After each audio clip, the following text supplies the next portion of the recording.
like 12, moon kissing my grind. Eyes red, pockets green, papers aligned. Warehouse, echo, still claps my rhymes. Sweat drips, floor slick, still handling time. Late night shadows, they creep, they linger. Catching my palm, burns hot, no splinter. It's the late shift crew, you already know. Handling this, stacking chips, money flow. It is what it is, don't play with me. I'm on time, but it's the late shift, see. Coffee bitter, but the dream stays sweet. Clock in, punch out, rinse, repeat. Hustle heavy, got my heart off beat. Counting every dollar like it's on a receipt. Dogs got whisper, they sing, they call. Under street lights, my grind stands tall. It's the late shift crew, you already know. Handling this, stacking chips, money flow. It's what it is, don't play with me. I'm on time, but it's the late shift, see.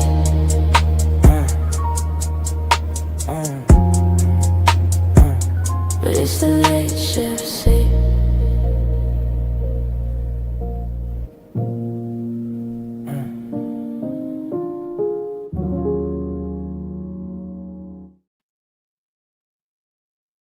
What's going on, everybody? Welcome back to the Late Shift.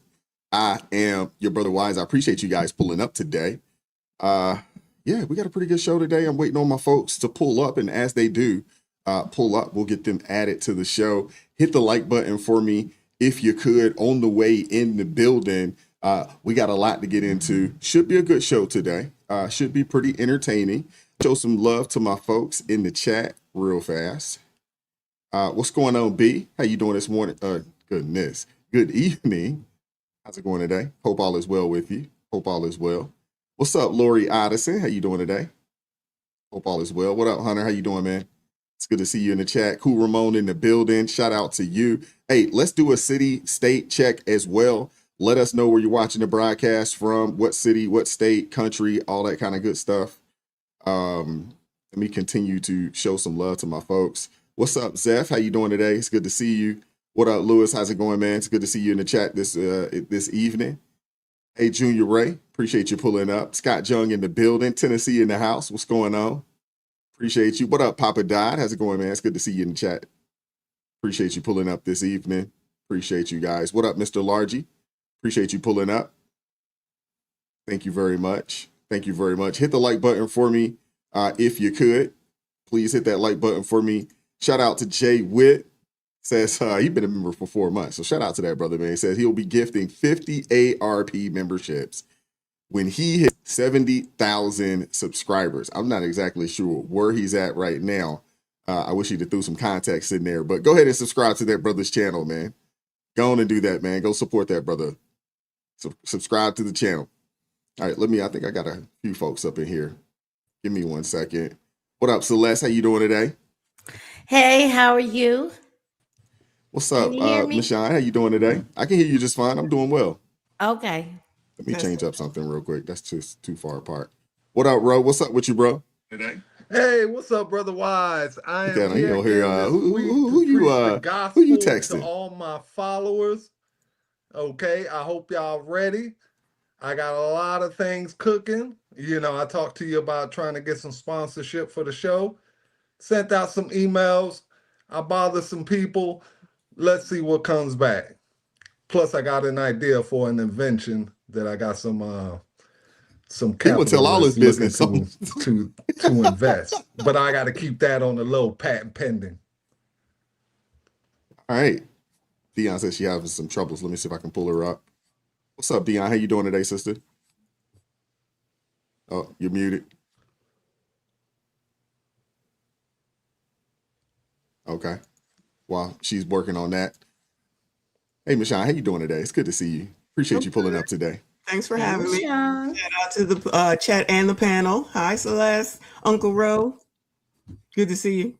Hey, Ro. Right. It's always good to see all of y'all. Look at him smiling like a Cheshire cat. Yeah, no, he's happy tonight. Oh yeah, Uh, I'm definitely in a great mood. Like I said, I've been having a lot of inspirational moments this week. really, Okay. I can dig it. What's on your mind, man? You look like something on your chest. What's on your mind today, man? No, no, it's just I was talking to a buddy earlier and I was just telling him, it's nice to know people, Ever since I started my business, I've been able to meet a lot of, you know, entrepreneurs, doctors, capitalists, businessmen, So when I came up with my idea, I was able to make some calls and people were like, "Hey man, draw it up. We'll draw up some NDAs and we'll see about getting this product on the shelves." You know, so it's just nice, man, because I think about where I started. And back in like 2016, and I started out the trunk of my car, didn't have much, not even the truck, nothing, So now I got a truck, full blown business. The business probably gonna pick up another 100 grand worth of work this year, and man, things are just on the up and up, dude, and I'm extremely happy about it. Well, Congratulations. Yeah, congratulations, and man. I like and that. I love those and success stories. I started without a truck. That's a hustler right there, man. I Yeah, love Mm-hmm. it. man. And like I told Wise, and we talk off the show, and I'm telling Wise I want to build this show into something, and we're gonna see about trying to bring in some dollars and you know, get everybody paid, maybe some red bottoms or something. I know y'all got fancy tastes out there. You, you know the Lord women on have our mercy. panel, they got fancy tastes. What up, Spaces? What's up with you, bro? What's going on, everybody? How y'all doing? Doing well, Hello. All man. right. Yeah, How's it going? when Uncle Ro he mentioned the red bottles, I thought of the Drewski skit. I don't You know know if Look you what? at I remember. y'all. just ran across that skit today. That it was hilarious, dude. Oh my! Absolutely hilarious. We got to start there. What's up, Crystal? How you doing today? You feeling a little better? I'm hanging in there. I'm You hanging hanging in in there. there? Okay. On the men. Okay. All Hmm. right. Hey, so hit the like button. We're gonna get things kicked off. We got a lot to get into, so I'm gonna ask that the panels, my panelists today, let's try not to be super long-winded today. I know how some of y'all can be, um, Rolando, but let's stay in there. You know what I'm saying? Short, sweet, and get in and let's get out of there. All right. I want to start with this clip that I found, and it kind of, man, Rolando, I'm glad we didn't plan this. We didn't plan this at all. But Rolando Okay. with his hustler's ambition story, man, it's right on time, man, because I want to play this clip and it's, kind of, off the beaten path, but I want you guys to see this, man. I thought this was phenomenal.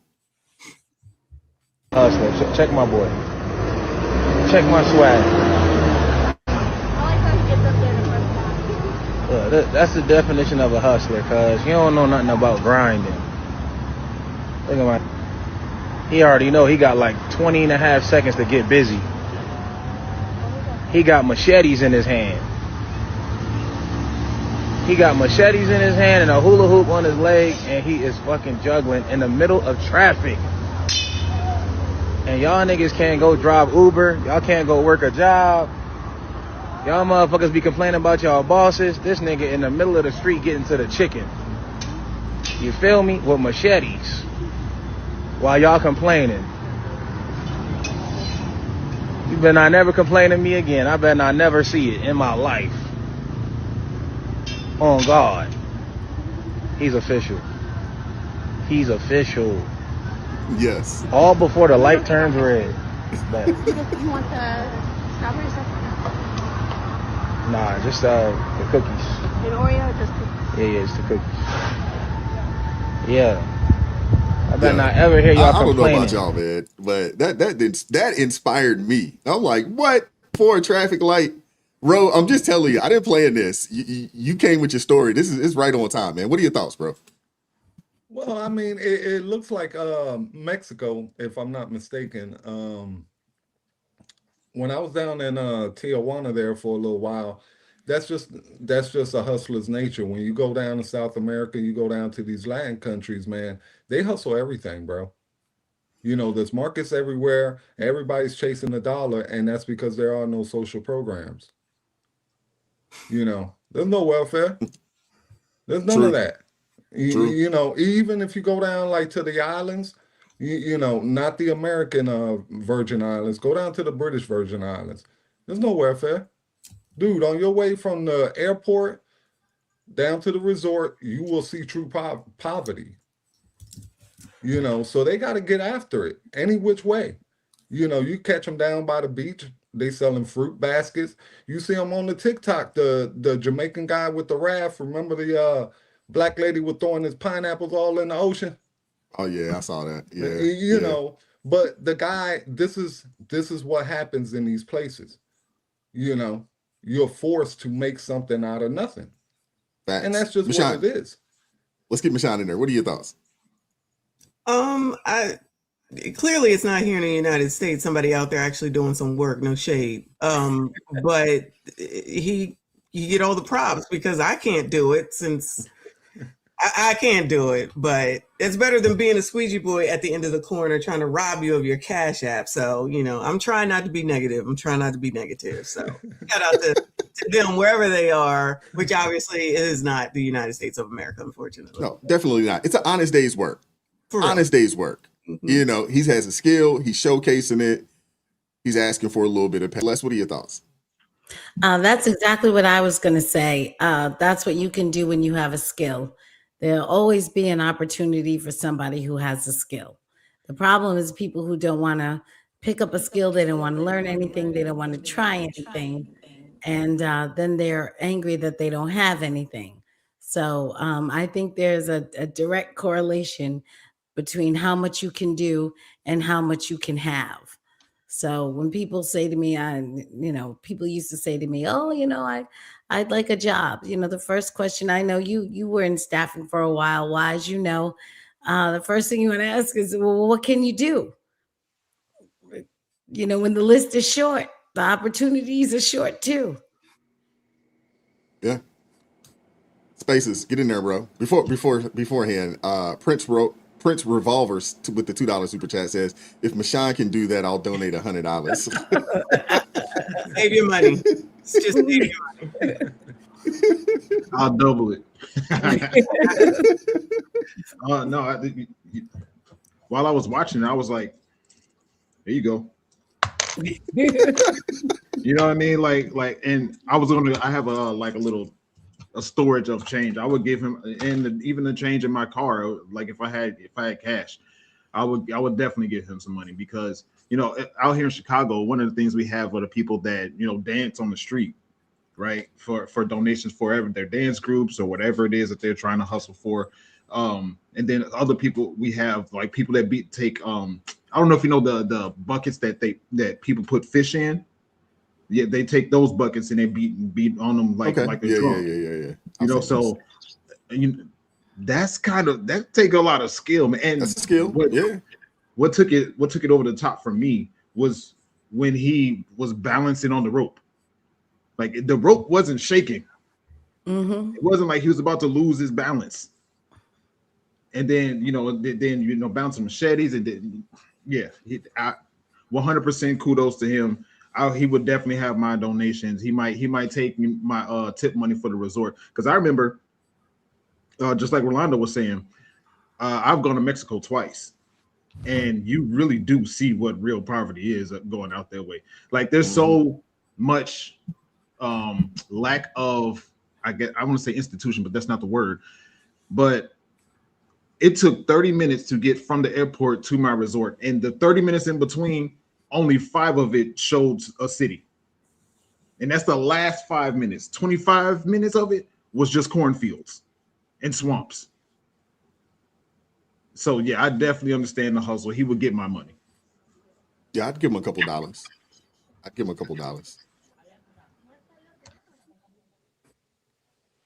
Crystal. I support it. That's that hustle lifestyle. I only know how to be I'm better now, but I only know about being a hustler. My whole life I was hustling.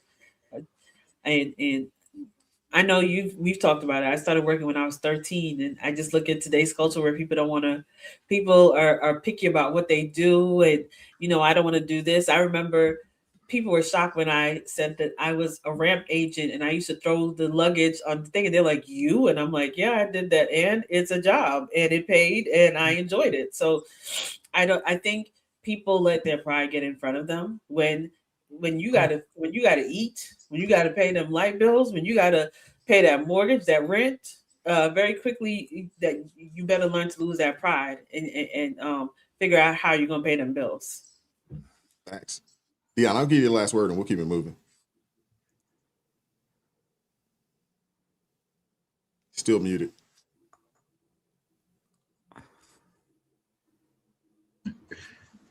No? Struggle? All right, I'm going to kick you out. All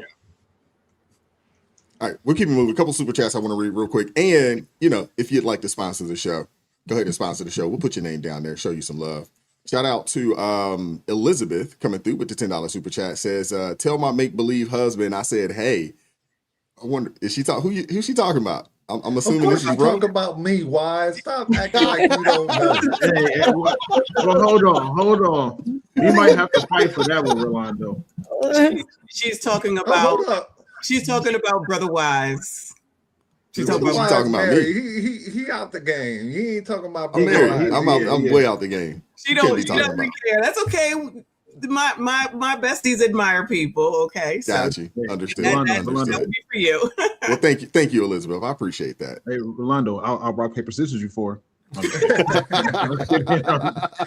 on, Spaces. I love the confidence, Rolando. I'm not gonna lie to you. I love the confidence, man. I love it. Shout out to LJ. Spaces can't do that. It's against his religion. Wise. He can't gamble. Don't let him fool you. Shout out to LJ with the $2 super chat. Says for Spaces incense fund, where is the smoke? I'm actually getting rid of the incense. I found out that they're really bad for you and can potentially cause cancer. So I'm just burning my last ones and then switching over to the steamer.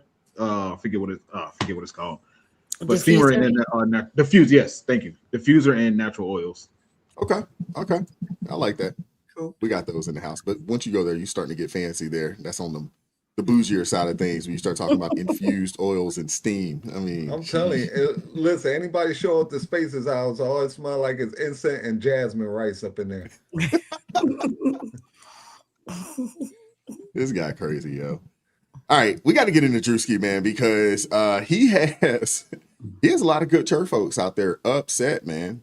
He has a lot of them upset. I don't know if you guys have had the opportunity to see it or cover it yourselves, but we got to get into it, man. I thought it was hilarious. Hit the like button, folks. Hit that like button for me. From the front to the back. Let's go. If you know he made a way. Open your mouth. Say yeah. I'm going to have Wanda stand up here. Wanda, please. Wanda told us earlier this month that she could not have a baby anymore. So I impregnated her with the word of God. I'm going to impregnate everyone with the word of God.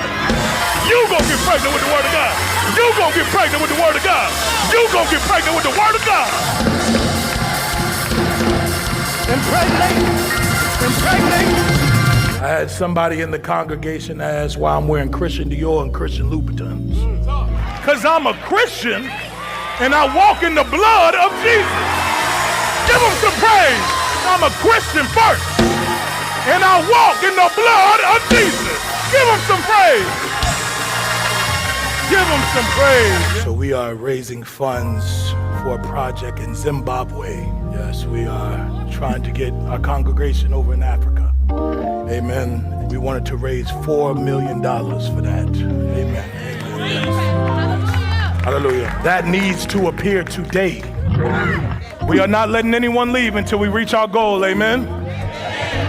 Hallelujah. Life savings here. Give him some praise for that. Give it his life savings of it. Apostle Richie says, baby, can you help me? I said, can you help me? I said, can you help me? I'm gonna finish this word here, and I'm gonna do the Christian version. Don't worry about it. I'm gonna do the Christian version. I'm driving this Bentley Bentayga because I believe in Christ. Open your mouth. Can you leap on your legs like a survivor? Can you leap on your legs till the money fall out your pockets?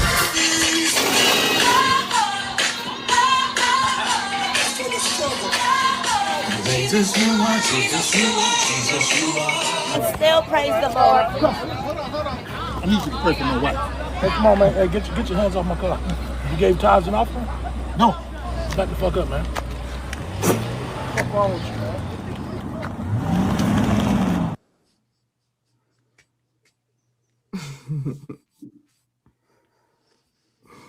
I love me some Drewski. He's a comedian, right? Social media he's comedian. like Yes, half this comedian is and- ignorant. This is ignorant. Crystal, I want to give you the first word. Ro, I'll give you next, but I want to give Crystal the first word. What are your thoughts? Were you offended? Absolutely not. Absolutely not. Because that's literally Mr. Todd, Jamal Bryant, the rest of them that move around like that. Benny Hinn, They, a bunch they of them. all them people. So it's like, it wasn't, I didn't find it offensive. I think it offended the people who know that that's them. I think they even showed a picture of Mike Todd in that same jacket, to be honest, that same Christian Dior jacket. And I mean, come on now. You're only offended because you know it's true. Because I know that the church that I go to, the pastor that I sit under, that is not his behavior. He wouldn't be offended by that. None of the pastors who actually preach the word of God, they're not offended. They think that is actually what is happening in a lot of these mega churches. And I remember someone saying that being a Christianity is a big business. It's a big business nowadays. So a lot of people want to jump into it because they want to make money off of it, even if they don't care what the word of God stands for. So at the end of the day, Drewski did a great job, and he did something that was very necessary. He opened up the eyes of people who didn't realize, wait a minute, hold on, that looked like my church. Yeah? That means you need a new church. Facts. Michonne, I'll give you the next word. The funny part about all that he did when I just saw it for the first time about a half an hour ago, is that the drops that I have for my show are all of those things. The pastor coming down from the sky, it's real. We know that one guy, I can't think of his name, closed the doors. We got a whole drop for that. There's a drop for a preacher who's in the middle of preaching and a woman walks by in a tight outfit and he said, Lord have mercy, while he's, checking her out. So it's like, why are y'all offended? Y'all see the same thing. Plus what we just watched with Jamal Bryant. I'm surprised it wasn't, he didn't put that in there, with his wife, and he's still, cutting for him.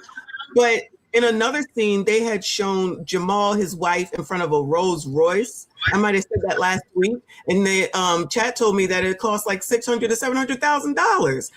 Not to mention, child, I'm sorry, y'all, Bishop Lamar Whitehead, who just went back to jail after fleecing his congregation while he's living in Jersey with Louis and everybody else in $1 million mansion, and y'all are in a storefront that looks like a garage for your car to get detailed, and y'all still giving him money. So honestly, I just don't understand how people are falling for it still.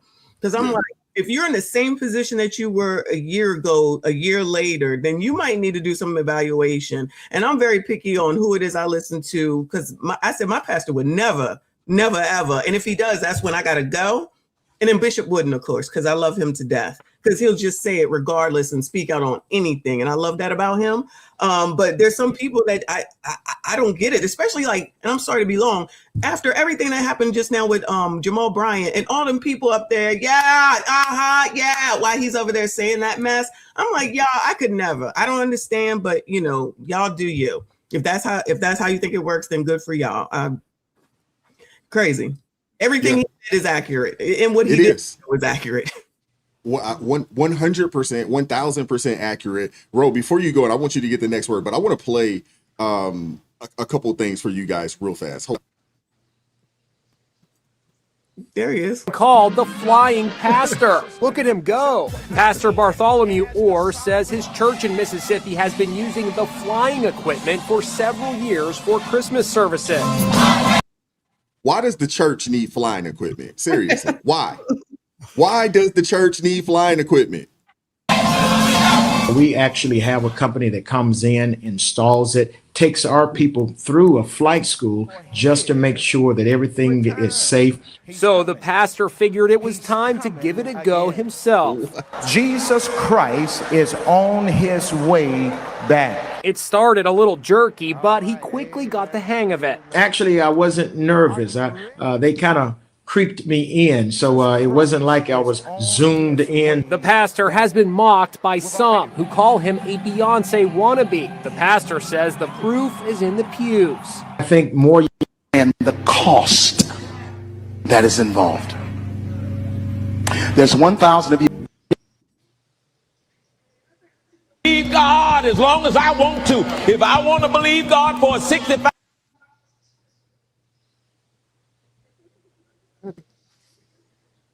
Believe God as long as I want to. If I want to believe God for a $65 million plane, you cannot stop me. You cannot stop me from dreaming. Now you see why the devil tried so aggressively to discredit my voice. Take it! Take it! Take it! Take it!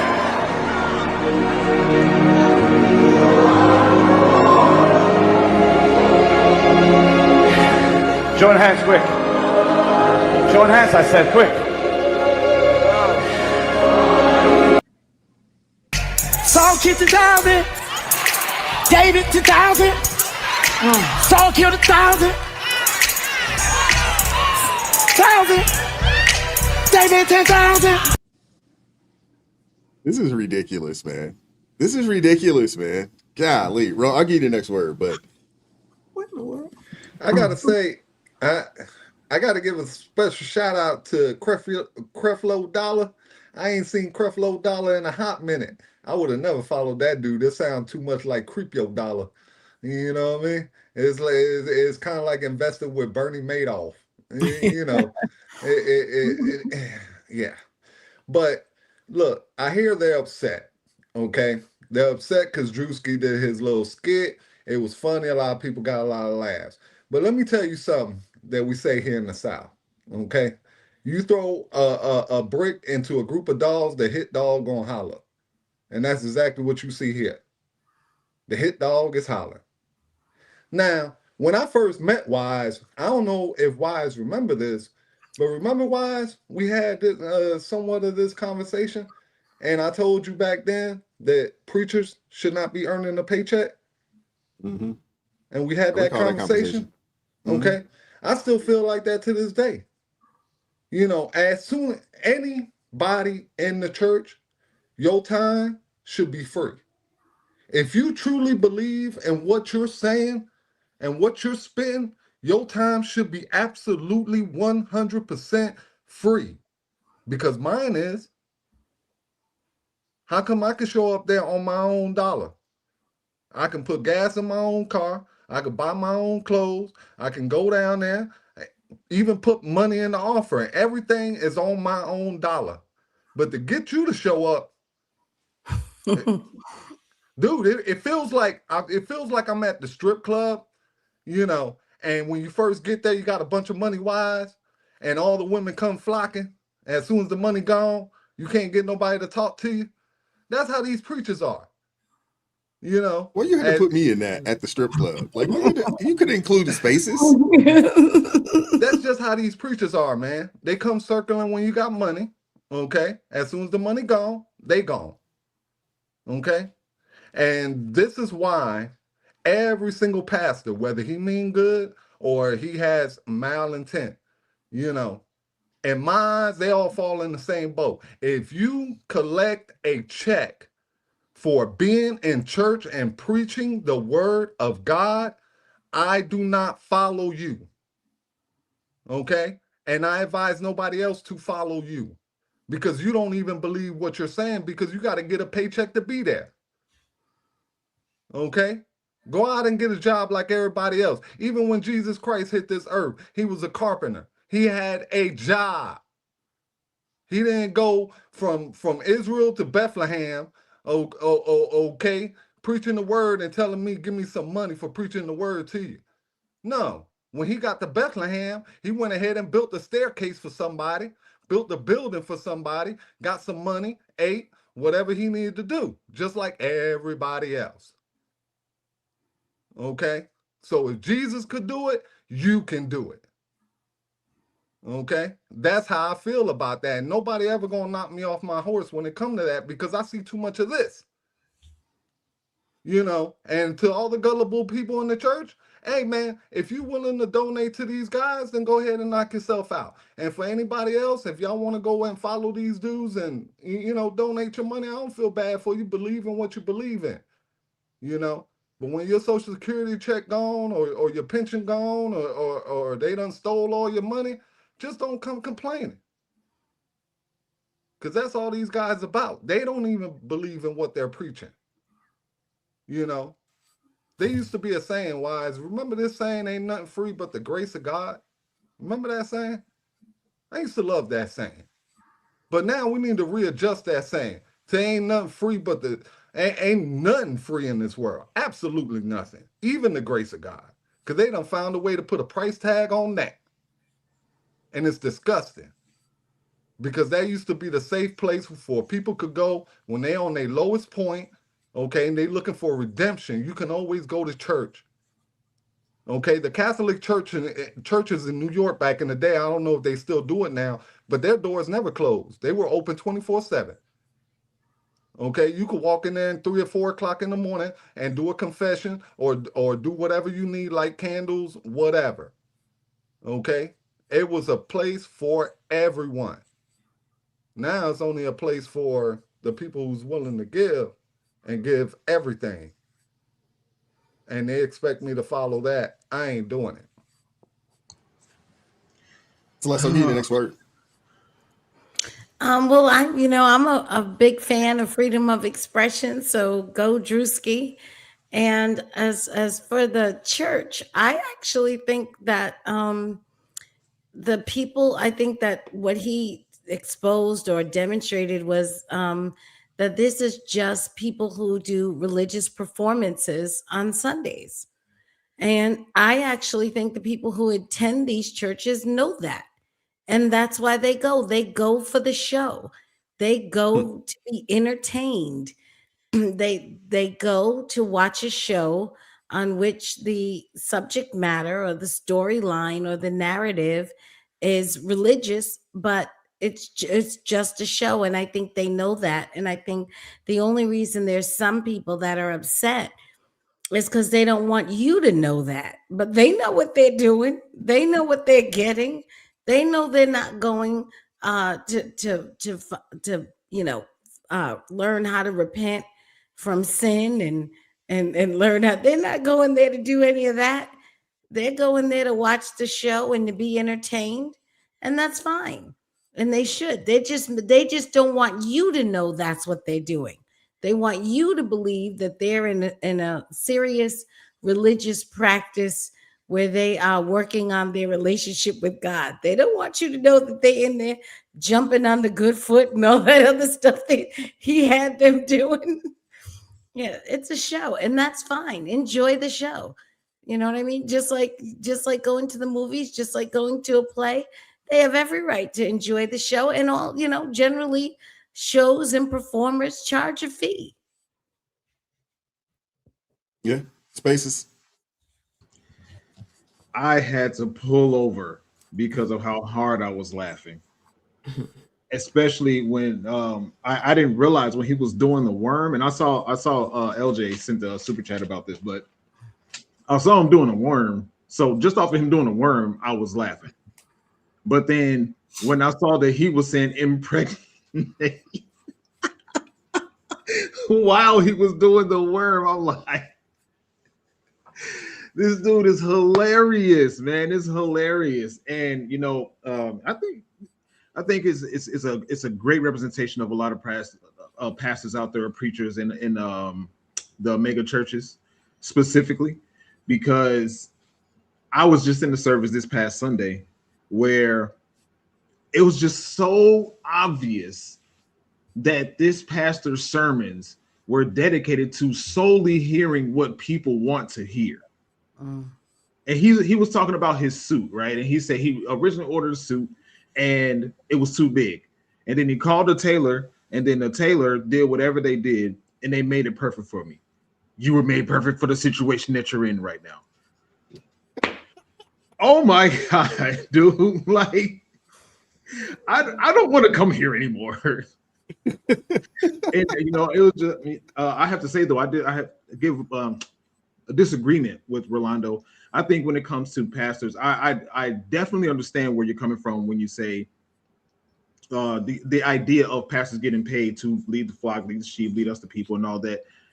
However, from the work that I've seen, because I've seen firsthand the amount of work that goes into it. Now, if a pastor is getting paid, doesn't have another job because they're solely living off of the tithes and offering that's given from the church, I 100% agree with you.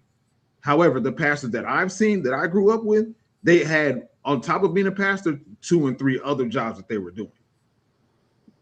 So I see what you're saying, and I understand and agree to an extent. On the other hand, it's situational. However, I mean, I've seen videos of pastors, and it might have even, I'm sure you guys have seen it at some point. It was a pastor, I don't know who it was, but he was talking about bragging about having a $5,000 dog that understands like 3 languages. It was another one that was talking about he had a whole, people give their tithes and their offerings on the, he had them put it on stage and he was dancing on it.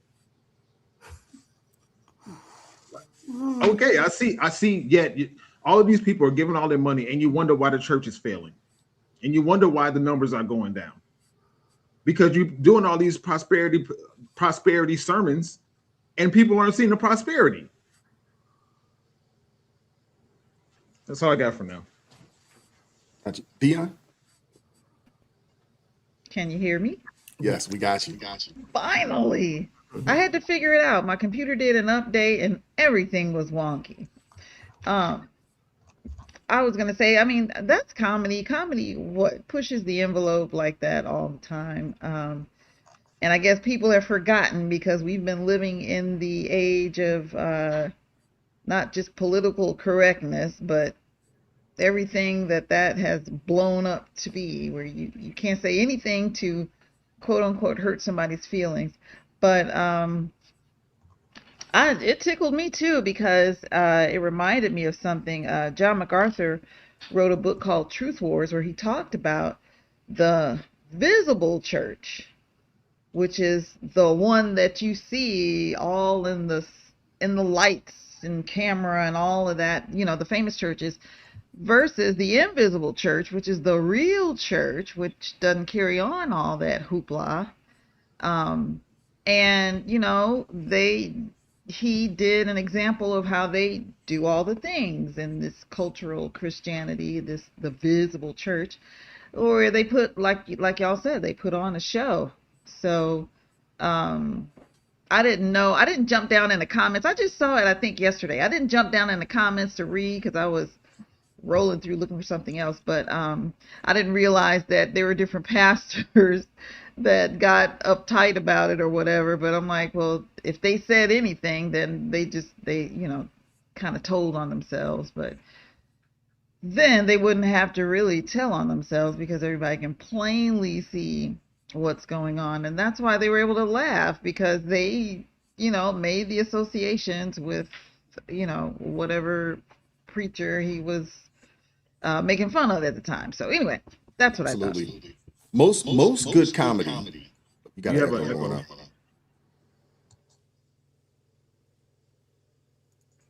You got it. I got it. Most good comedy has a lot of truth in it. You know, and what makes this funny is that we've all seen these types of people. We've seen these types of pastors.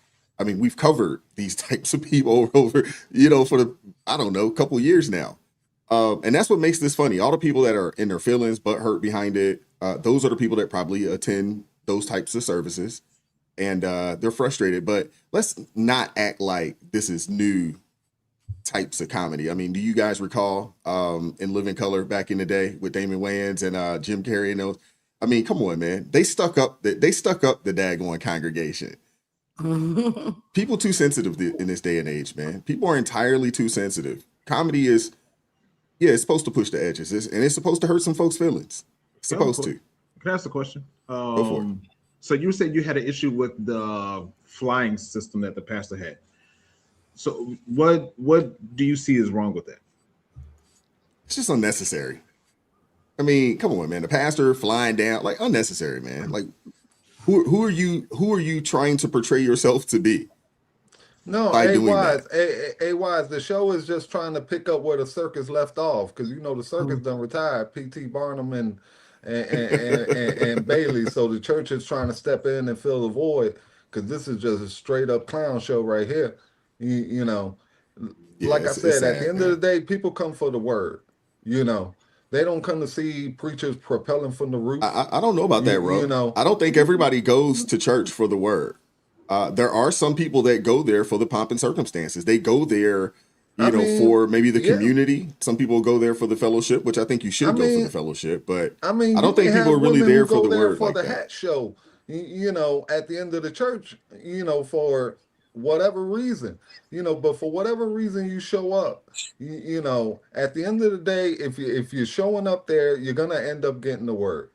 Is what I'm saying. I think that's the smaller churches, and what you described of the type of people or pastors or whatever you want to call them that you don't like are the mega church folks. Most of your pastors at smaller churches, most of them do work though. Most of them have jobs. To be honest with you, I don't like if you're collecting a paycheck. And that's just how I feel about that. You know, I'm very blunt about that, you know, because that's just how I grew up. We say things in the most blunt way manner so you understand them, you know, so it doesn't have to be repeated over and over, you know. But no, I don't agree with anybody. And when I mean anybody in there collecting the check. Well, that's actually wrong. If the members can show up for free, they can show up for free too. Your time's no more valuable than my time. And like I said, God don't talk to none of these people personally. Okay?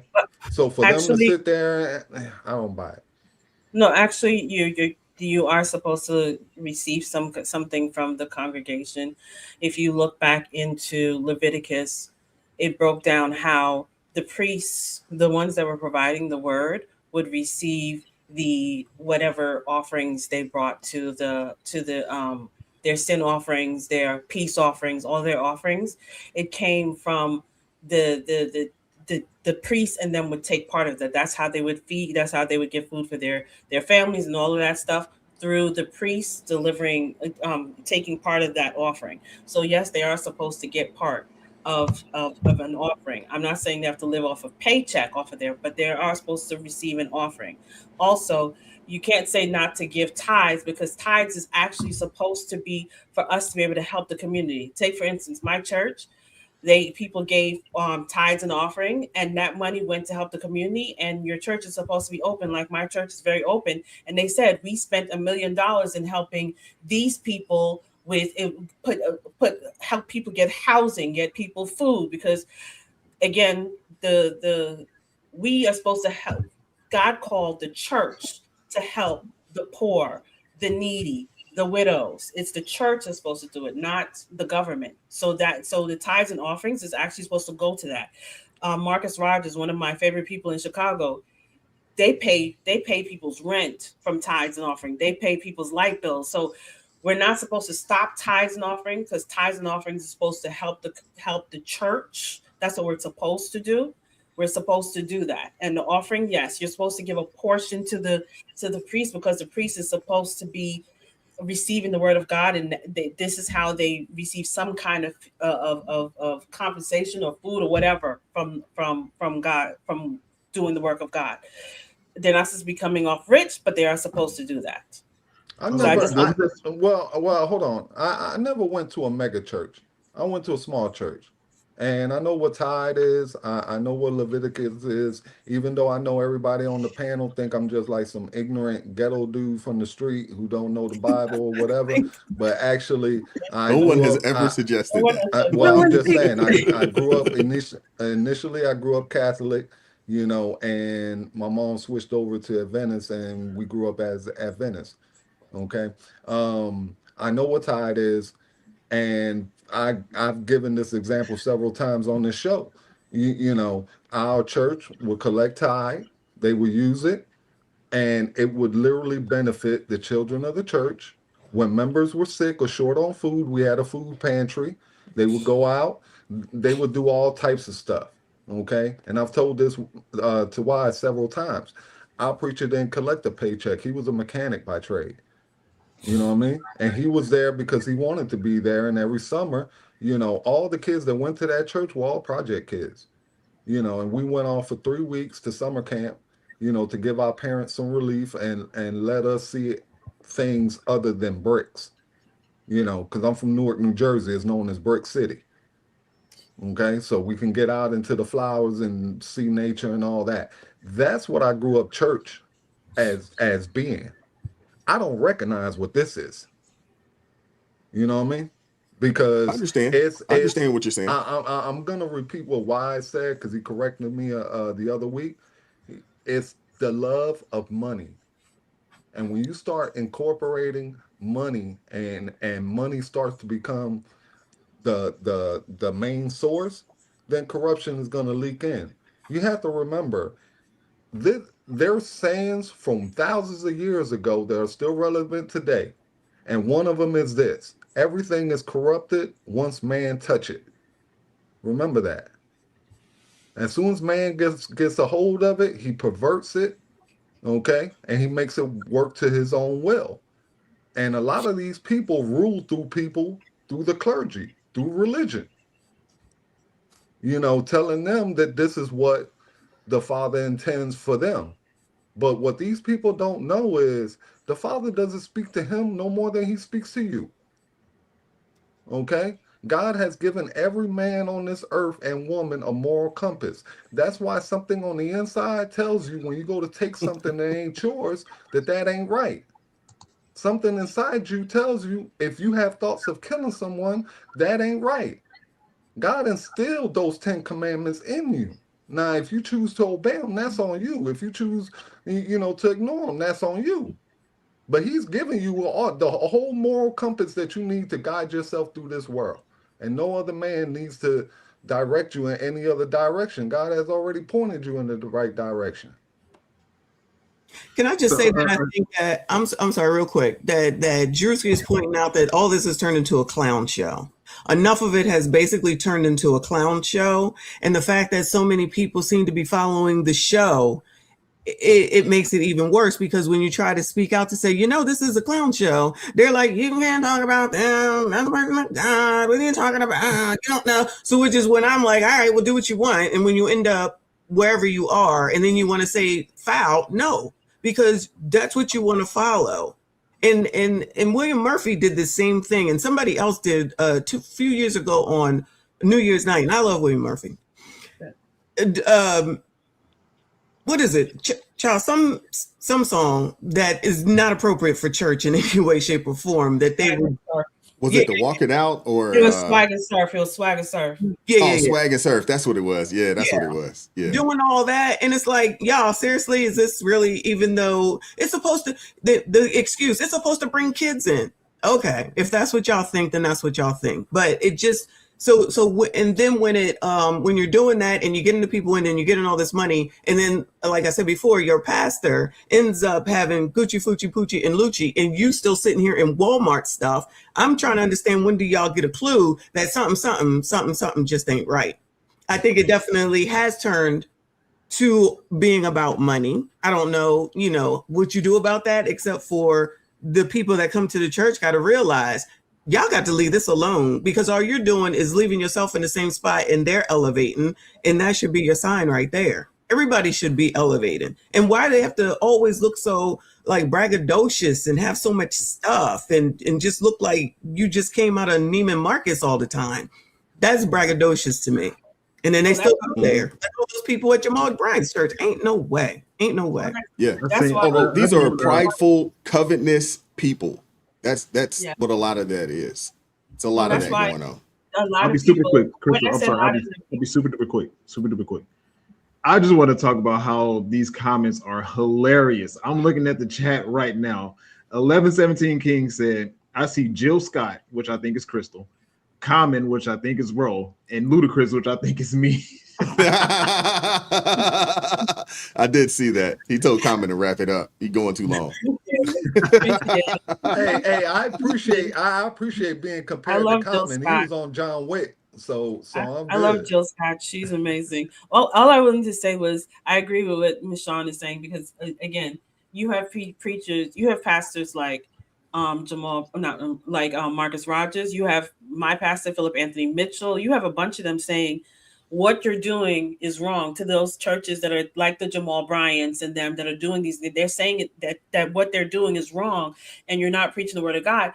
And people come in the comments and say they're hateful. Y'all are hateful. Y'all are just jealous of this church and that pastor and so on and so forth and blah blah blah. So Drewski just basically put a light on it. So for a lot of those pastors who have been calling out this and saying that is not of God, they appreciated what Drewski did, and that's the whole point is the pastors who have been calling this and saying that the mega churches that are making this a whole clown show and have been attacked for it, they appreciate what Drewski did and they're commending him. They said God used him in comedy to show people, especially those people who say they go to those church, they get to see for themselves. This is the type of church I'm going through. So definitely I'm a fool for sitting here and giving them all my money while they're running around here with red bottoms and saying I'm walking in the blood of Jesus and all that crap. They get to see it. Yeah, nothing close to it. I want to recap super chats, man, and we're going to keep it moving. Thank you, Crystal. We're going to keep it moving. Shout out to that Shatara Jolie with the $2 super chat. Says she here for Michonne only. The besties love you. Look at that. Come with her own fan club. I love it. Shout out to LJ coming through with the $2 super chat. Says I died when he did the worm. Yeah, I had to watch it a couple of times because you're missing some things. Even the end, when the dude was like, man, don't touch my car. It's just like. And I'm sorry, Mr. Wise. I don't know if you saw it. There was a pastor. I think he was making fun of that pastor, but it was a video. And I need to watch it a few more times. But it was a pastor where he had his Bentley parked in the church. Oh, yeah, I saw that. Yeah, he had the Bentley parked in the church, propped up. Yeah. Yeah, then one of the people, he was like, this is God gave us this Bentley. And then one of the people in the congregation said, can I drive it? He was like, no.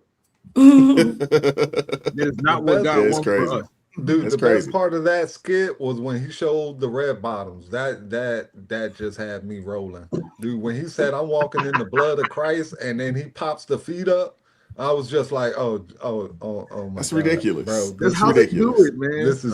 This is nuts. LJ again with the $2 super chat says, say Drewski. No, I can't.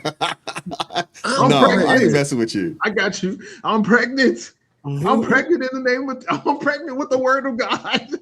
Y'all are ignorant, man. I ain't going there with y'all. Shout out to 1117 King with the $10 super chat. It says, bless y'all, just having fun. I loved it. Now he said Jill Scott, Ludacris, and Common. Okay.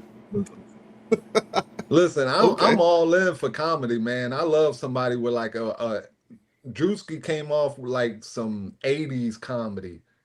Just straight to the gut, dude. No punches pulled. I loved it. Yeah, it was. I thought it was funny, and it was good exposure.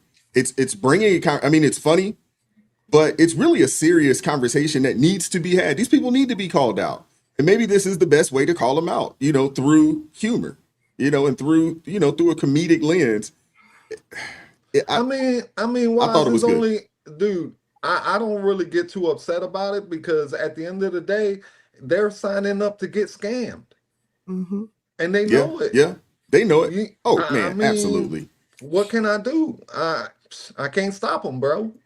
I was talking to Jay Witt earlier, and I was telling him, I don't know if you guys are familiar with the Sweet Daddies. Are y'all familiar with them? Yes. Have y'all heard of that? Michonne, you haven't covered the Sweet Daddies? Oh man, I had to email it to you. Oh man, it's a mess. Uh-oh. It's a mess. It's a mess. It's beyond a mess, to be honest with you. And the man's the pastor, but they call him Sweet Daddy.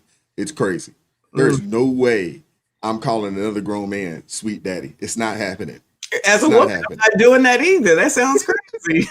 Let me tell you, Wise, if I was a fraudster, let me tell you, I need Benny Hinn's email list of everybody in his congregation, bro, because I'm sending out the Nigerian prince scam to all his followers. You know what I'm saying?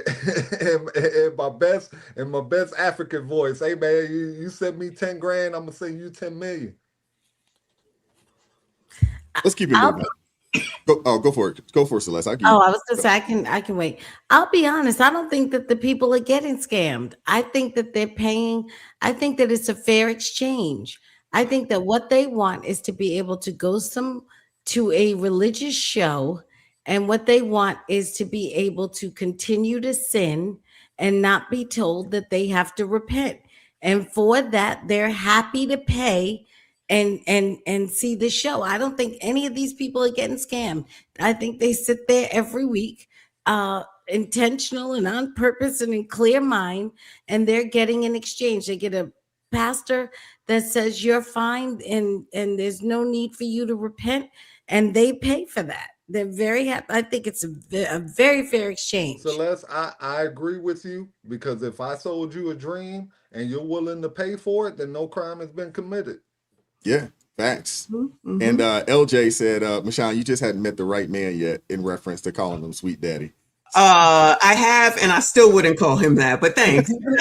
Ain't no way. That's crazy, man. That is crazy. I don't even want to be called Sweet Daddy. Don't call me that. No. That's crazy, man. I don't know if you guys heard, but Jasmine Crockett called Stephen A. Smith Django.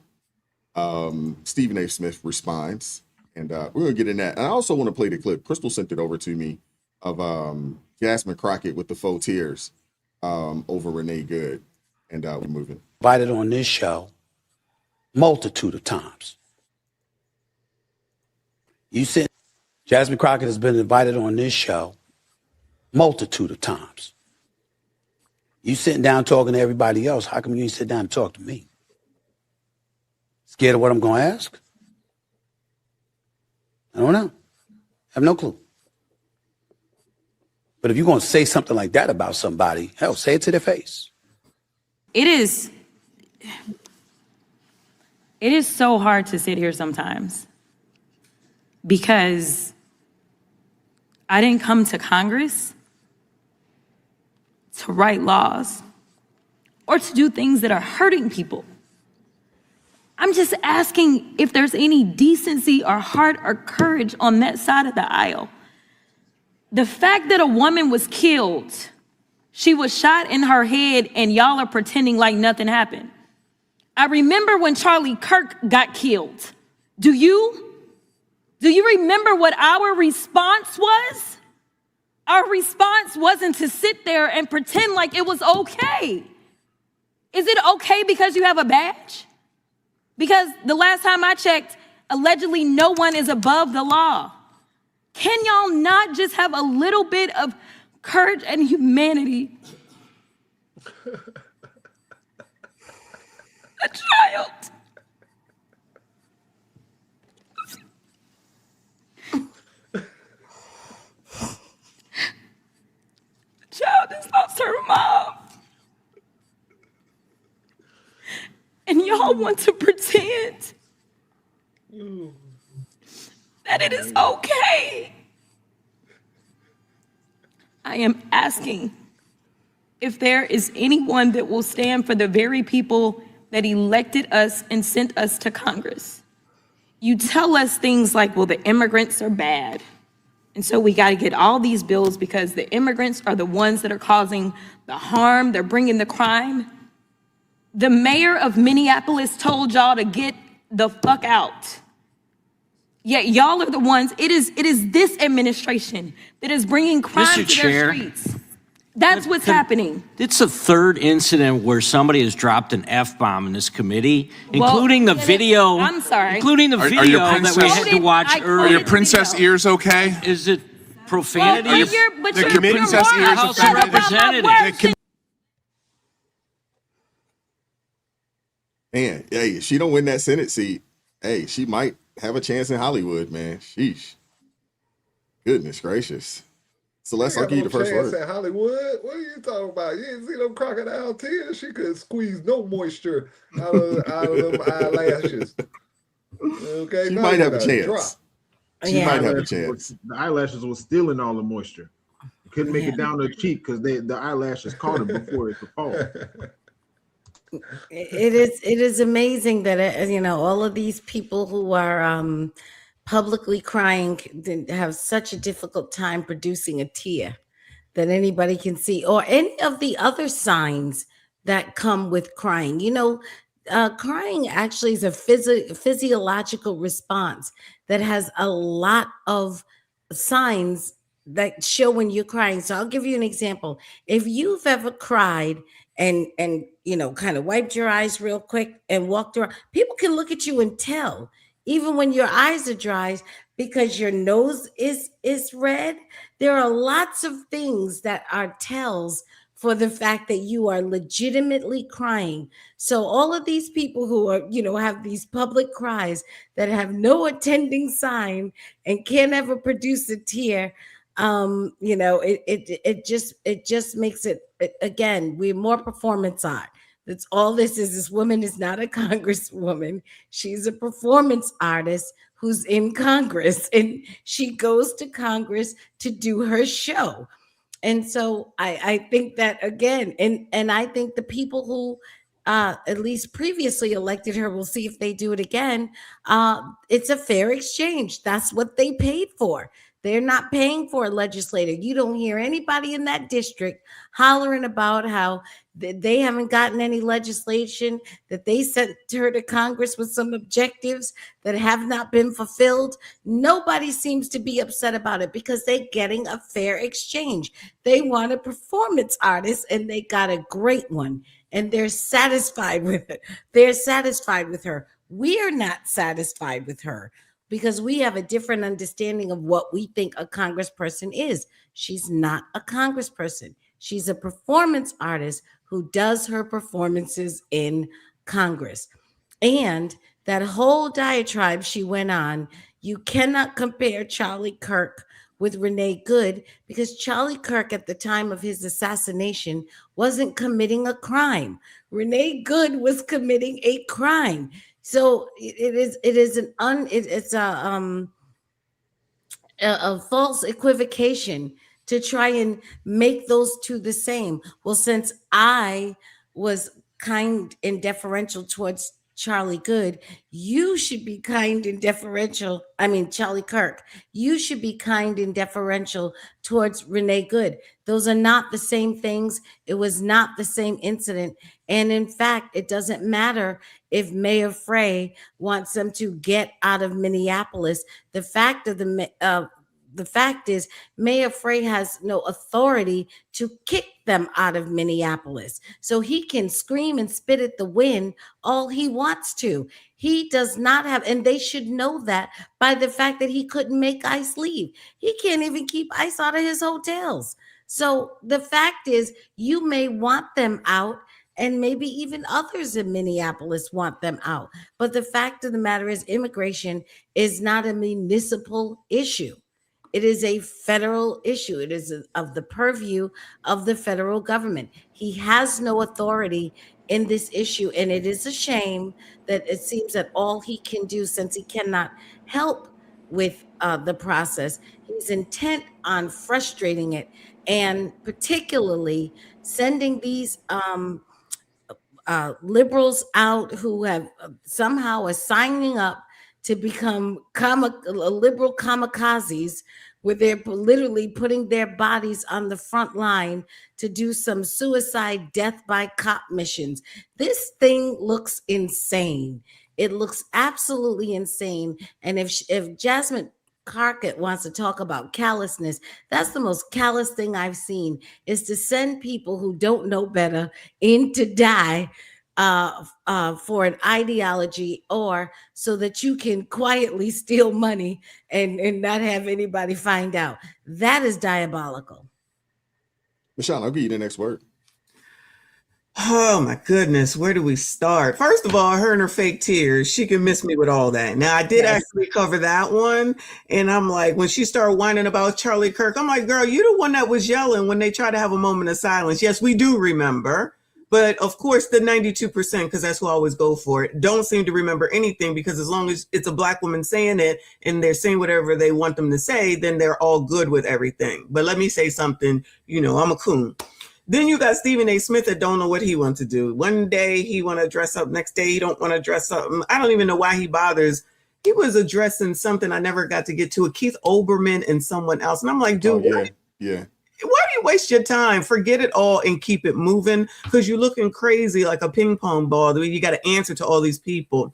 You got Joy Reid coming for him. You got Jasmine Crockett coming for him. Ignore them. That's the best thing that you could do, in my opinion, and move on with whatever the heck it is that you feel like you need to say, because either people are going to rock with you or they're not. It doesn't matter what they say. And the way that the rest of the 92% follow them is just crazy to me. I just don't understand. Like, y'all are following this woman just because she's Black? Are you listening to what she's saying? She's full of it. But like everything else today, if that's what you want to follow, we got to just leave it with that. Because if you want to be sitting around and listening to this person, and if you do get her in, right? Because I keep saying, all the people that y'all keep reelecting, what the heck are they doing for you? Because then y'all always are like, well, what does such and such do for the Black community? Well, what does such and such do for the Black community? And as long as Jasmine keeps saying Orange Man is bad, because I feel like that's what she says, then that makes everybody happy. Do y'all care about anything else? All right, you hate Donald Trump. Anything else? Is there anything else? It's like, that's it. And it works. And it works. I'm just like, you make me ashamed sometimes, but whatever. Let them. Because I'm going to just keep saying, I'm going to remember this. When the time comes and you put them back in, just like when they reelected Doogie, Brandon Scott in Baltimore, they elected him, and the very next day, I promise you, the very next day, they said, we have to talk about this food desert. Now, wait a minute. You just reelected him. Shouldn't you have talked about that before you reelected him? Child, I don't know what I'm talking about. I said, but we'll keep talking about y'all, though, as you keep making this a clown show as well. So, yeah. This is crazy. It's crazy.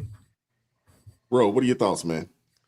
Well, with her, the first thing I started thinking about when she was like, oh, well, when Charlie Kirk got killed, we didn't do any of that. And I just started thinking back because, I got a good mind. I got the mind of an elephant.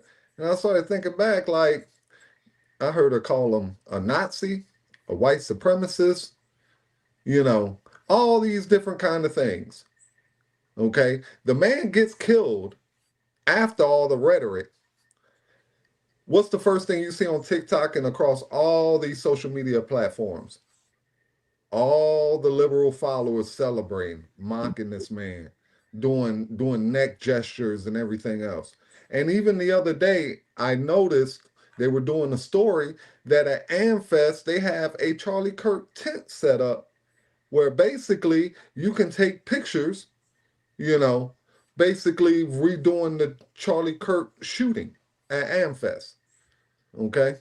And if you don't believe me, you can look that up. But this is what her party is. And for anybody who doesn't know, the cop that they're trying to label as a murderer, turns out he had internal bleeding from the hit of her automobile. So for everybody who thought that it wasn't serious, there was no injuries, he could have just moved to the side. Well, literally the man had internal bleeding. So now you can see why he opened fire. And also, where's this narrative coming from that women can't get shot? I don't know where that came from. Okay, like it's such a travesty to see a woman get shot. Listen, they could FAFO too. If you want to go out there and you want to put yourself in that predicament, you're going to find out just like a man will find out. There's no difference. Until that is a white woman, honestly. Look, until they make a trigger or a gas pedal that a woman can't pull or press on, if you involve yourself or engage yourself in any of these activities, you're gonna get shot. It is what it is. Like I said, to me, the victim in the whole thing, I do believe that she's a victim, but the biggest victim are the kids. Mm-hmm. As a mother, you should have been at home with your kids. Yeah, now, I but understand they're that you and training your these feelings- people. They're training these people to do this. This is all by design. Crystal has talked about how they gather the troops to do these protests. They have this network. Well, come to find out, this lady, she attended some former class or program that would teach them, how to be radicals. No, she was in a And group. I think that the thought process was, hey, they wouldn't do this to a white woman. They wouldn't do this. She can go and impede and get in the way. They wouldn't dare do that. So they're using the quote unquote whiteness to their advantage. At least they're attempting to. And it didn't work. It didn't No, work she this was time. part of a Spaces. group. She was part of a group called, I think, Follow ICE or Track ICE or something like that, which Yeah. was basically just a group of liberal white women, okay, just feeling guilty, because that's what Democrats do, is just pour the guilt on to the liberal whites and send them out into the streets like little robots with a little wind up on the back and just send them out there and hope somebody gets shot. Democrats' biggest problem is they wanted a black or brown person to get shot. They just got the wrong color. But that doesn't mean they ain't gonna stop trying. They're gonna try to get somebody else to go ahead and jump out there. They need another George Floyd. That's what they're doing now, because if they're not telling them to stop this, and you see these people crazy. The best Yeah, thing they that are. happened, the best thing that happened in the last 24 hours is Anton and Corey, because that gave me a break from all of this, because I'm tired of it so much talking about it. But clearly I got to go back to it.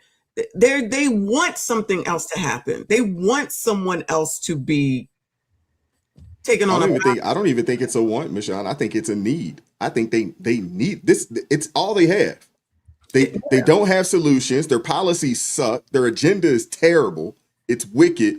This is all they have. It's agitation. This is it. Wise, if Democrats could have got there before the police got there, when she got shot, they would have made a black face.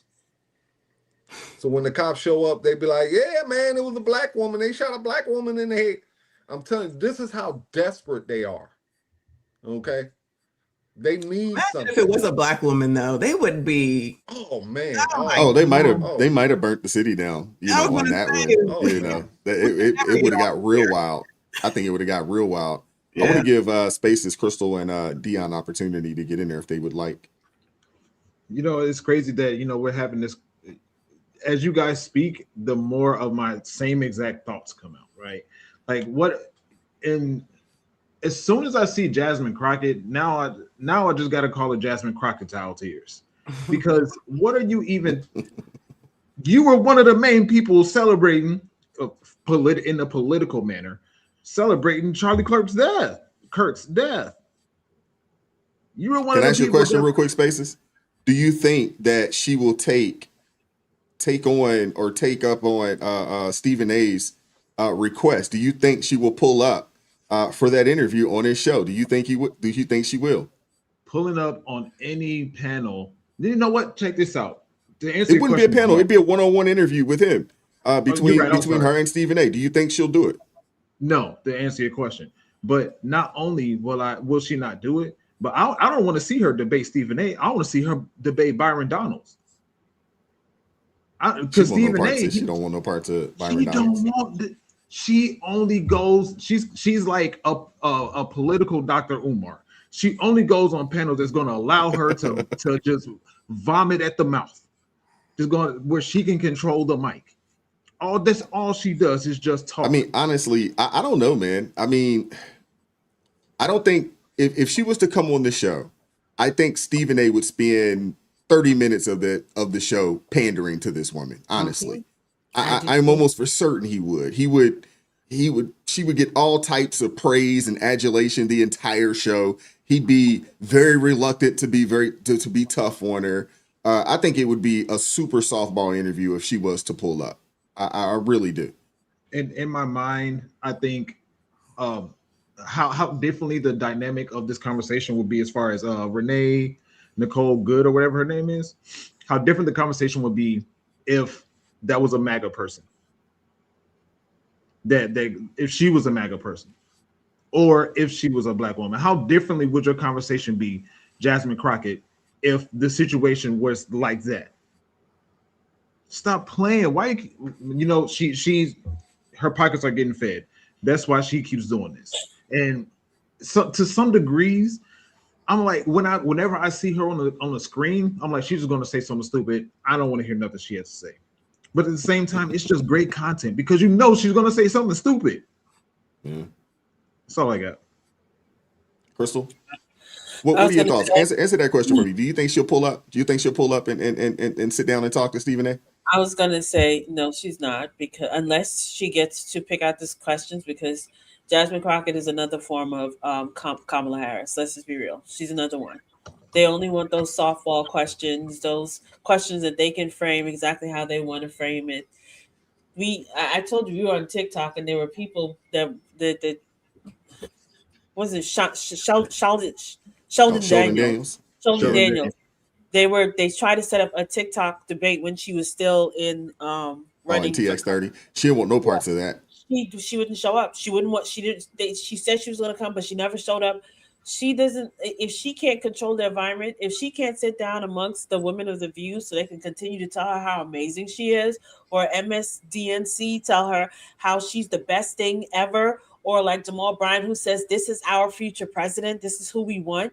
If she doesn't have those type of people around her, she wants no part. She's not going to show up. She's not going. She's scared.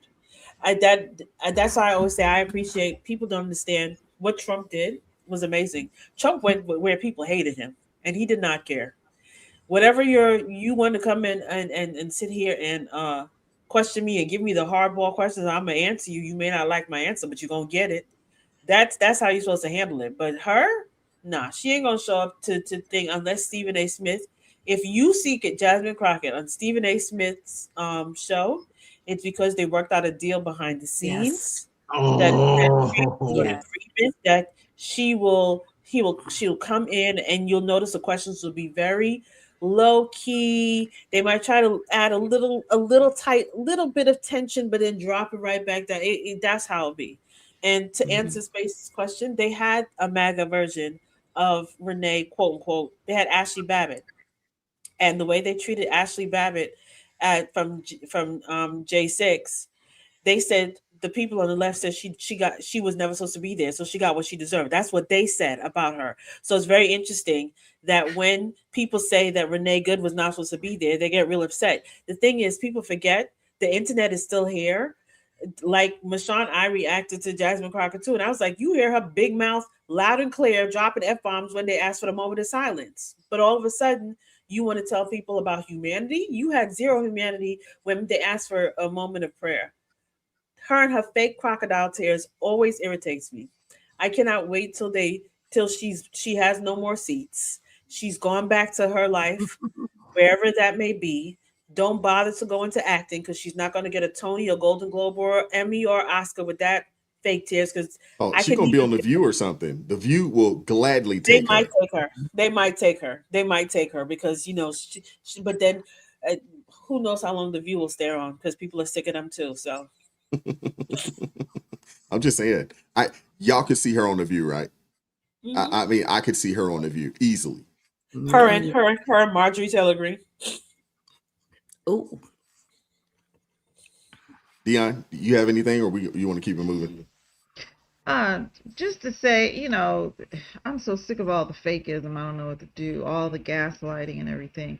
She acted like she was just so heartbroken about Renee Good, but I heard her say, she mentioned, she left a child behind. Well, she had 3 children actually, and 2 of them didn't even live with her because they had been undergoing abuse, allegedly, from the wife thing. So, study up on your sacrificial lamb or whatever y'all want to call it. I swear, I believe that these people, and this will sound crazy to folks that don't believe like this, but man, they operate in witchcraft on a whole nother level. They got some hired witchcraft practitioners on staff, because like I saw a video yesterday. Somebody had did the whole compilation a couple of years back when Maxine Waters and different ones of them were saying things like, you know, when you go out, basically when they were doing all the inciting violence and it hadn't started yet. And back then I was like, y'all sound real crazy.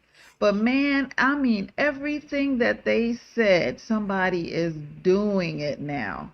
Everything they said, and it was several of them, leadership, in Congress or whatever. And I'm like, wow, man, all of that stuff has come full circle. And it's so, they wanted a George Floyd 2.0, granted. This one wasn't that, but they trying to force it to be that. I mean, of course they can't, because she's not the right ethnicity. But I was so aggravated early this morning because I saw a clip of showing that, the children in Minneapolis have been out of school this week because of all the goings on.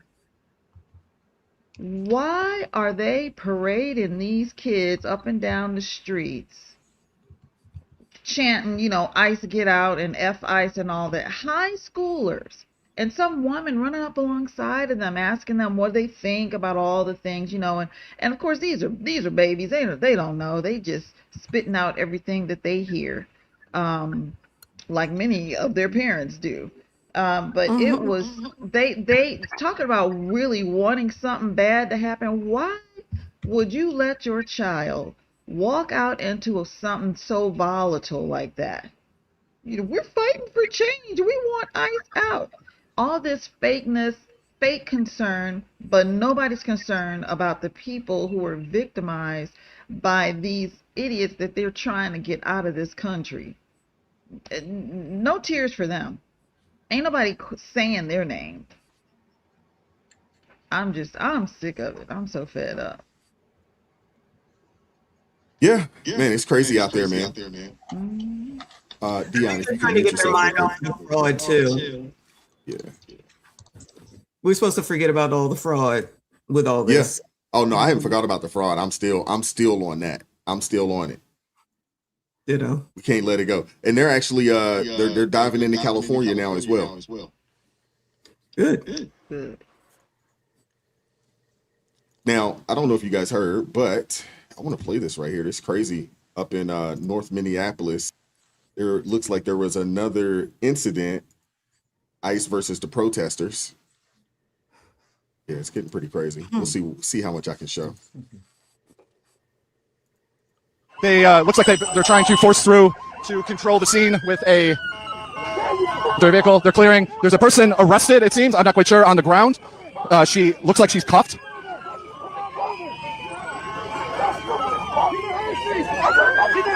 Yep. There's Border Patrol officers in full camo. They're armed with.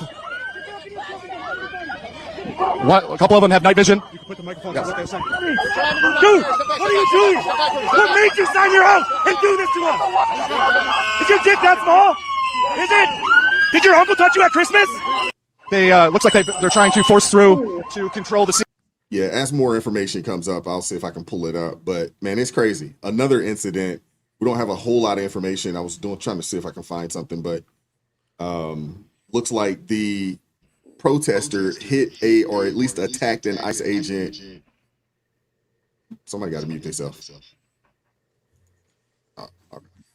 But yeah, attack an ICE agent with a shovel, and the looks like either ICE agent or a Border Patrol officer protected themselves, and another person messed around and found out. It's crazy, man. Crazy. Sheesh, these people losing their minds up there, man. Any one of them can get it. Stop running up. It's just like that. Years past, you would hear hardly anything about ICE. baby, ICE would be moving so smooth and quiet because things were running the way they were supposed to. Another thing, I know all of y'all are just like me, sick and tired of folks like Jacob Fry, whatever his name, Frey, whatever, standing up saying how, we're trying to work with them, with ICE, and basically just, keeping the anger going, feeding the flames, of about how, the communities, they're instilling fear and this and that. It ain't even supposed to be going down like this. ICE would just go to location, go to the jail, the prison, to the court, grab up whoever they were going to get and be gone. They would just be moving so stealth. But, now things, I mean, they oh my gosh, they caused the chaos. And then They complain about literally there set being things chaos. up. That's I what. That's just, what. Sorry. Go ahead. Go ahead. I'm sorry. no. That's okay. It's just, it's so upsetting, to Yeah, just it watch is. this. And I mean, when I saw those high school kids this morning, I mean, they were like, going out and like stopping traffic. This is important enough. What? Kids? Who's kid? Who? What parent? Well, what do I mean? What parent? Yeah, there's some parents that are Nah, there's allowing. some Yeah, parents baby, out go there. on out there. Go on out there and protest. They want something to happen to one of these babies. Oh my gosh. Just talk about diabolical. Well, it all comes down to votes. This is what it all comes down to. They just can't say it on mainstream TV. They're basically losing their voter base. Okay, and if Trump gets in this the mail-in ballot, if he gets that off with voter ID, they're cooked. They are truly cooked, and that's their biggest fear. But they're not going to tell their constituents that. They're going to tell their constituents, "Hey, look, they're the Gestapo. They're out there. They're just deporting people. They're breaking up families, and they're trying to get an emotional reaction out of you." But to these people, they have no emotion. Everything is done behind power and money. Okay, those are the only two things that move these people. They have no compassion. They don't care about no Somalis. They don't care about black people. They don't care about brown people. You know, and this is why all the winning that Trump is doing right now, and if he pulls off something in Iran, dude, they are cooked. They are truly cooked. Because when you get to these countries, when you get to South America, these Latin countries, you get to these Middle Eastern countries, bro, they only look at strong men. That's who they follow. Okay, and I told Celeste this a few weeks back that when he got elected, that was the rallying cry for the world. Remember, I told you that we talked about Ireland and the movements going on in the UK. When Trump got elected, it was like an okay to the world to fight back. And that's what you're seeing all across the world. And if he pulls something off in Iran, let me tell you, that 2026, I don't care how many ballots they try to stuff into them ballot boxes, it ain't gonna work. Because the people like wins. There's wins across the board, whether you're into global politics, local politics, gas prices are $1.90. I saw it at $1.87. Bro, if they make it down to $1 a gallon, okay, my daddy will roll back over in his grave. Okay, and be like, the sun is shining, baby. I ain't seen $1, okay, since like 1992. Well, All right. I was just gonna let y'all know. The thing is, I call this a level of domestic terrorism. Like, that's how I see it. They have these people because, like I explained to Wise, um, this is coordinated. They've already called all the different people from different places. I am sure the people that are running around, like chickens without a head in Minneapolis, they don't even live in Minneapolis. Like, I have a very strong feeling a good portion of them don't even live in Minneapolis, because even when we were down here in Atlanta and they were upset about They had Cop City that they were building out for a new training center for cops and things like that in Atlanta. They had all these protests. All these people showed up. There was only one person in that whole group of people that lived in Atlanta. Everybody else came from everywhere else. And it was a whole bunch of people there. So, like I said, they coordinate these things. They call the people from different places. They have different organizations. All these different organizations, they bleed into each other. And they have people. That's why you'll see some of the same protesters in 6, 7, 8 different protests for all different types of reasons. And it's the same person over and over again. They're collecting a check and they're doing it to collect a check. As I said, I was working on a video earlier and I just said it's so crazy to me. These people talk about oppression and Trump is a dictator and this fascist and tyranny. They don't know what that is. Look at the people in Iran. It is blacked out, so the world can't see what's going on in Iran for a reason. For a reason. And if it wasn't for Elon pushing in Starlink into Iran right now, there's a lot of things we still wouldn't see. There's stuff that's being able to come out because they have Starlink, because they removed their access because they don't want the world to see what they're about to do. So these people over here, they are privileged, entitled brats, and they know nothing about what true oppression looks like. No, you're absolutely right. When's the last time you seen that many white people in DC? Okay, DC is named Chocolate City for a reason.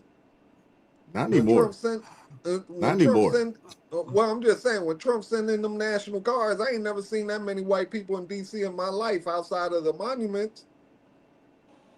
Okay, so you already know that this is paid protesting. It's just like Crystal said, they bust these people in from everywhere else. They've already seen tour buses on the scene where these people are getting off and getting back on, okay? And they do this for a living. And that's why we have to get down to who's funding this. You know, they got some good ideas. We know. You know. We got an idea who funded it. We definitely got an idea of who's funding it. We know about 3 or 4 of them. Yeah, it's just is somebody gonna do something about it? But I want to keep it moving. Speculation out there. Let's keep it One moving. last thing to Rolando's point. You know, for all the talk about historically why Republicans You're breaking can't up. back the House, You're breaking up. for all the reasons why. Go ahead. She's breaking up. Just go ahead. Okay, I just had one thing. I sent the super chat about this. Americans, think about this. You are fighting against ICE in favor of the people that are stealing your tax dollars. Think about that.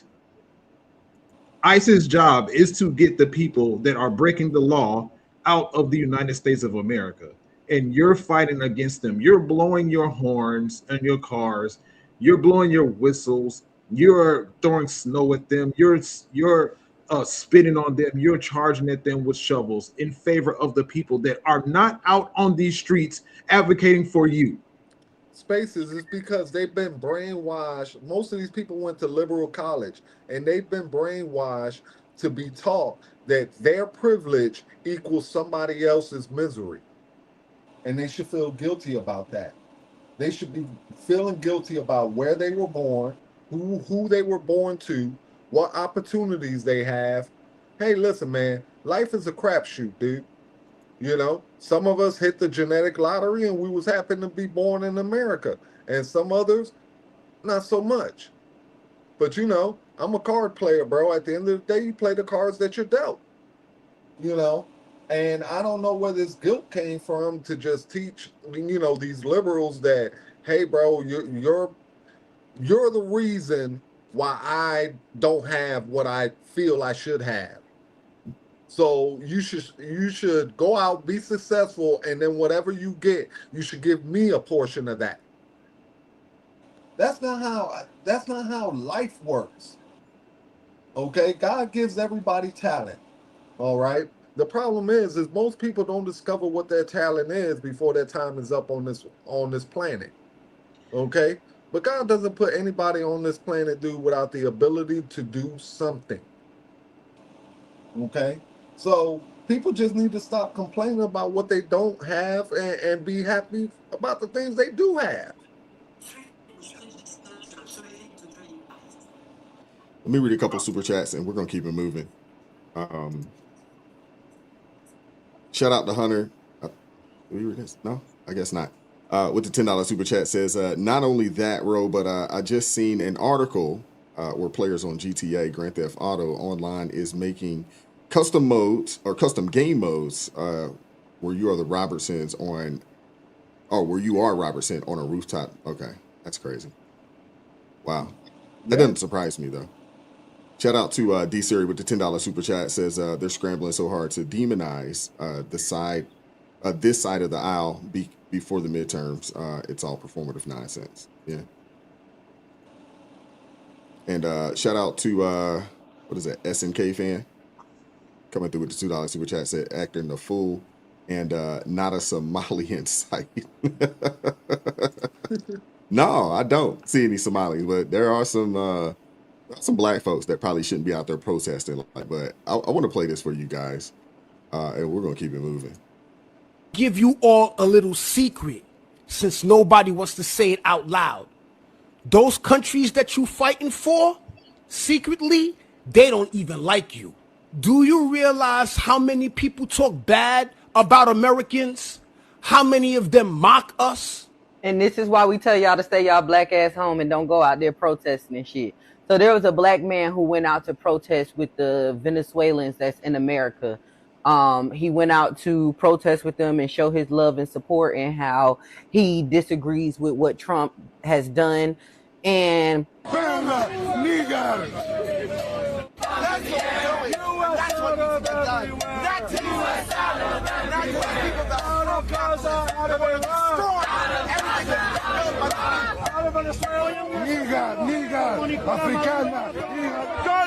you are not from the country. Don't be stupid. You are not from the country. these people called this man the N-word, told him, you're not from there. Why do you care? I can't even be mad because why do you care? It's not like this is something new. We've been knew these people ain't like us. Helping the enemy used to be called treason. Now it's called being a Democrat. Oh man, Mashai, what are your thoughts on this brother out there, man? Why? Why is this brother out there? I don't know why any of them are out there, honestly. In the beginning, I was like, whoa, child, this white on white crime. Because at first it was black fatigue. That was the big thing. And then all of a sudden this came up. I was like, damn, white people, y'all are wilding. Y'all need to get it together. I was like, black people, stay out of it. What start to happen? Here they come creeping that butts on up in there. And I'm like, there's a lady that just did the, y'all talked about it this morning or yesterday morning with the lady from Philly, where she was saying all this mess. And I was like, who is this woman? I don't even know who this is. And then it was another woman that's saying they're doing a blackout now. No work, no school, and no something else. I don't know if y'all saw that. And I was like, girl, y'all can't do anything anyway because y'all all in the daggone streets and they're doing it for one day. And it's like she has a priest collar around her neck, like she's the priest in charge of the black people or something, out there with a bunch of white people, no shade white people, out there with a bunch of white people, a bunch of white women. And why do they always look crazy? They got clown hair, things through their nose, always got a cloth of, I call it ABCD, all those colors on. They look like they just woke up out of a ditch. I'm like, y'all follow, like if you take a group picture, I'm like, y'all are following these people? They look like they don't even know what they're talking about. Every single time I watch this, which is one of the reasons I'm over it, I'm like, if this is who you choose to listen to, then no wonder that you'll be getting these stupid results because you follow stupid people. And then for us to start coming out there saying, we gotta, wait. Black Lives Matter was just out there cutting for her. Black Lives Matter. I said, y'all was nowhere to be found when that lady was getting beat up in Chicago by them kids. Now all of a sudden, here you are out here for this white woman, but never know in any place where there's any actual black people. I said, do y'all see this? This is how I present it. Do y'all see this? I was like, but all y'all got is you must be a MAGA supporter. No, I'm just using common sense. This is stupid and they playing in your face. I said, because all y'all want to do is just act like you're put upon. These people are leading you down the wrong path. You're willingly following them, but I guess that's the theme of the night, child. That just has to be the theme of the night. And I got no empathy and no sympathy. And it's like one after the other, and they're starting to creep out, the 92%. They're coming out like a roach here and a roach there, no shade. But it's like one at a time, and it's too much. Like, mind the business that pays you. We finally don't need to be involved in something, and you're going to find a way to get us involved in it. And then, God forbid, if something happens, shout out to the liberal white women, because they leading you down this road. You're willingly following them, and then they're going to drop you off as they always do. And it's Lucy with Charlie Brown with the football, because I got that drop too. And then you'll just be on your butt like Charlie Brown is every single time for some mess that you had no business being in. Just sit here and watch this show like the rest of us are. But what do they say? They say to me, "You're next," and I'm like, "I'm next what? I'm next what? You're what? What? Because I can mind my business." In line for The Price is Right. I'm supposed to be scared because I guess they're supposed to be coming after me next to take me where? Back to the state I was born in? Because there's no place for me to go but here. I'm like, y'all are crazy to be feeding into this foolishness. And if it's so bad, why are y'all still here? And why are y'all still asking the same government that you can't stand for benefits, food, childcare, Section 8, and all these other things? It's still that story. But I digress. Yeah. Yeah. Where was Black Lives Matter when Dakar Thomas was found? I mean, these people are ridiculous, man. Hey, Brother The Wise. selective outrage of Black Lives Matter is just unbelievable. Hey, Brother Wise, give me a moment. It's time for me to blow the top off this show. 'Cause I'm about to say some real controversial stuff right here. So, no, man, don't do me like that, Wise. Come on now. Just because I'm You finna said say give you a something. moment. I'm giving you a moment, bruh. Okay. I want to let Black America know, okay, that outside of the U.S., most of these people hate your guts. Okay? And I know it's a light-skinned dude telling you this, but it's true. All right? Africans don't like you. Okay? And if you go to most Hispanic countries, they don't like you either. Okay? And let me break it down. I had a friend, okay? His dad was Nigerian. His mom was Spaniard, okay, from Spain. This man would trash talk black people, okay, all the time. This dude had literally 3 jobs. He had one job as a janitor. He drove a taxi on the other job and did something else. So you never really ever saw this guy, okay? And he would always say, Black Americans are lazy and entitled, okay? That's from his perspective. Now, I met some Ethiopians, okay, up in Ohio, up in Columbus. I wish Josh was here because he'll tell you there's a lot of Africans in Columbus, Ohio, okay? And the first thing I said, now this is back in the day, I go to meet them, and Wise, you know how we do it. We just go to get a handshake and say, what up, man? You know what I'm saying? The first thing this man looked at me with the African accent and said, I am not an. I am African. There's a difference. And he took real offense. And I was like, hey, man, I ain't trying to be disrespectful. You know, that's just how we greet. And he's like, yeah, I understand that, but there's a distinction. Okay? And in South America, okay, unless you are a Black Latino, that means your family goes back decades, you know, since the slave trade. Bro, outside of that, if you're an outside African American, they don't like you. And I know this from experience. I've heard it. I've seen it. Okay? You go to these countries and it's totally different. Okay? In Cuba, they call them maroons. Okay? And in Spanish culture and my culture, we call them morenos. In Mexican culture, they call them mayates. You know, you go down to South America, they have all types of different names for them down there. Okay? And just to show you that the racism is real, I used to work for a guy, he was Brazilian. Now, Brazilian is technically not Spanish. They speak Portuguese, but if you go down there, their thing is Portuguese, Spanish, then English. That's how their languages go. Okay?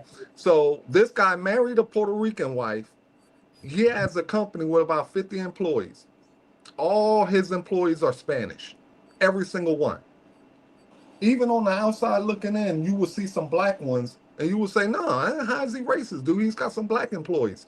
They're black Cuban, they're black Brazilian, and they're black South Americans. Okay? If you weren't Spanish, he wouldn't hire you. Period. So black people need to understand that in this country, okay, sometimes they try to pull themselves away from just being American and just be like, oh, well, I'm more African than American. You are American. The second you leave this country, that's what everybody is going to label you as. A American. Period. Not African American, not Black American, none of these little titles. You are American. Oh yeah. As soon as you open your mouth and they hear your accent, they immediately know, okay, Yeah. you're from America. Exactly. Definitely. And the reason they hate you, okay, is because you were born into the golden ticket of life. And they feel that you are privileged, okay? And you're not taking advantage. You are entitled and you are not taking advantage of the opportunity that your God has given you. Because there are billions of people in this world who would definitely want to take your place in a second. Work 3 jobs the rest of their life and not complain. Okay? So absolutely, that's what it really comes down to. People who haven't stepped outside this country don't know what it's like outside this country. You know, you will not be welcomed in a lot of places. And the people you think that like you don't like you. And the Venezuelan calling you the N-word, that's just a tip of it. You haven't seen anything. I've been in bars with Colombians, Puerto Ricans, they all hang out in the same bar. And when they talk about black people, bro, it ain't nice. That's why when you go to California, you don't see the blacks and the Mexicans mixing. Why? No. Because of that. I'm telling you, it is real. Believe it or not, it's real. No, I believe it. And that's why I don't think folks should be out there like that. But you know, you can't tell folks nothing. Spaces, what are your thoughts, bro? You know, I think all of this hoopla over Renee Good, I just think about the Americans that who you know go against ICE and then turn around and complain about ICE defending themselves. I think about the countless stories that I've heard about, not heard, that I've watched people explain about. Was the ICE agent within his rights or within his capabilities as an agent? Should he be around the car? I don't care who you are. If you are an American fighting against ICE in favor of illegals and you suffer some sort of physical harm, you deserve it. I'll say it again. You deserve it. What are your thoughts on what are your thoughts on the brother being out there? You know what I'm saying? They call him the N-word and everything. What are your thoughts on that dude out there protesting, and these folks, they don't even want him out there? Man, go mind your business, bro. Go mind your business, man. Why are you out there? These people, there's some Somalians in particular, right? Because that's the story right now.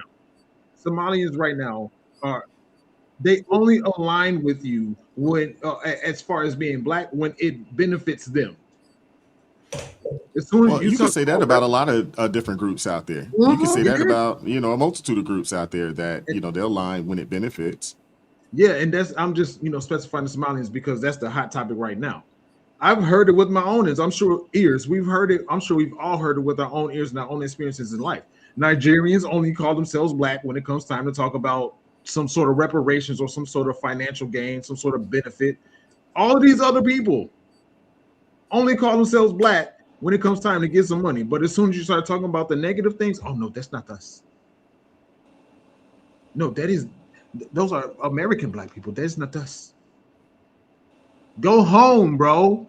Mind your business. I'm sure you got a family. I'm sure you got some kids to worry about. I'm sure you got some stocks to buy, some stocks to research. I'm sure you got some business ventures that you want to pursue. I'm sure you want to get a promotion at work. Go home and focus on that. Get out of the way. Let the crazy people do the craziness, and you go home and mind your business. That's it. That's all. Hey, does anybody else want to add anything? Yes. This is just an unholy alliance.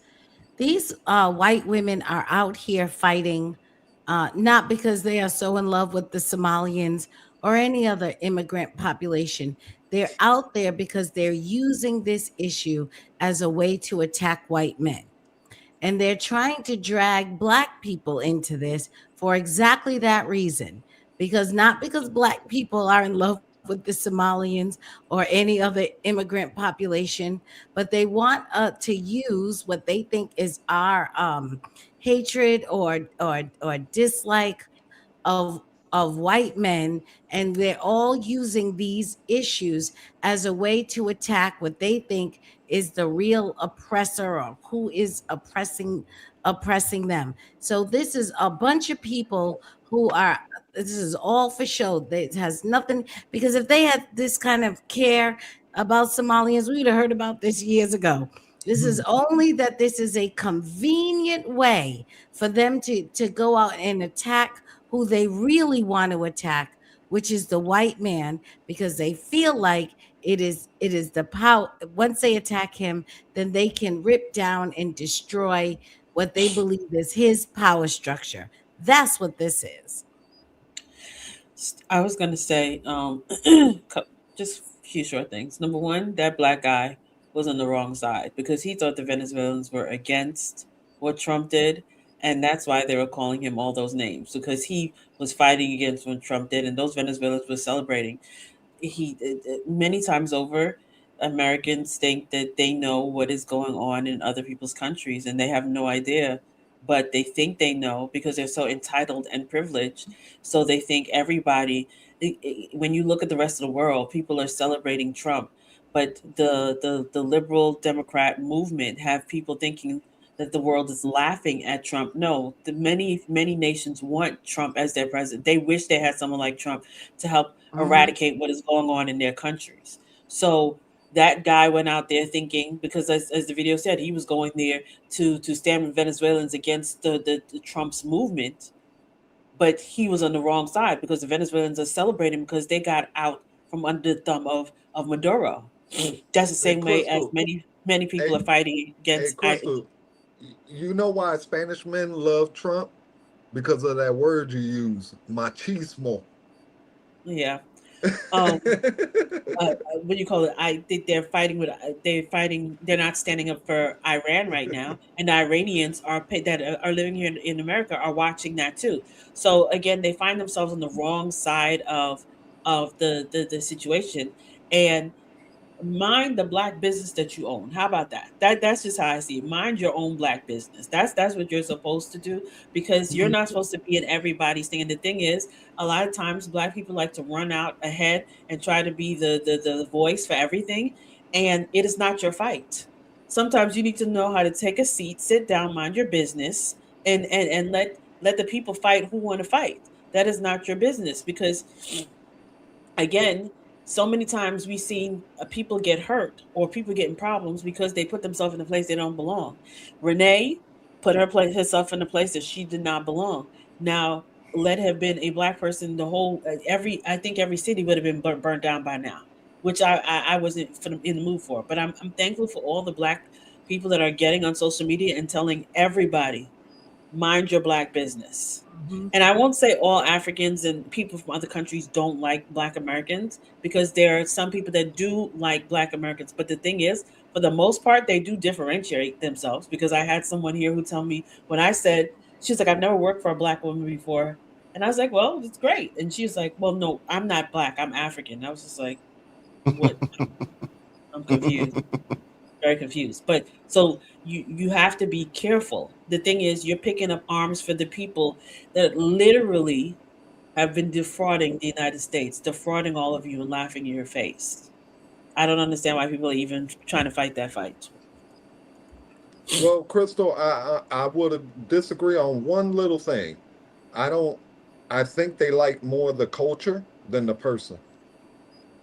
You know. No, I have a lot of friends who are of outside of the United States, and I have Black American friends, and I have friends from outside, and they all get along. That's what I'm saying. It's not everybody.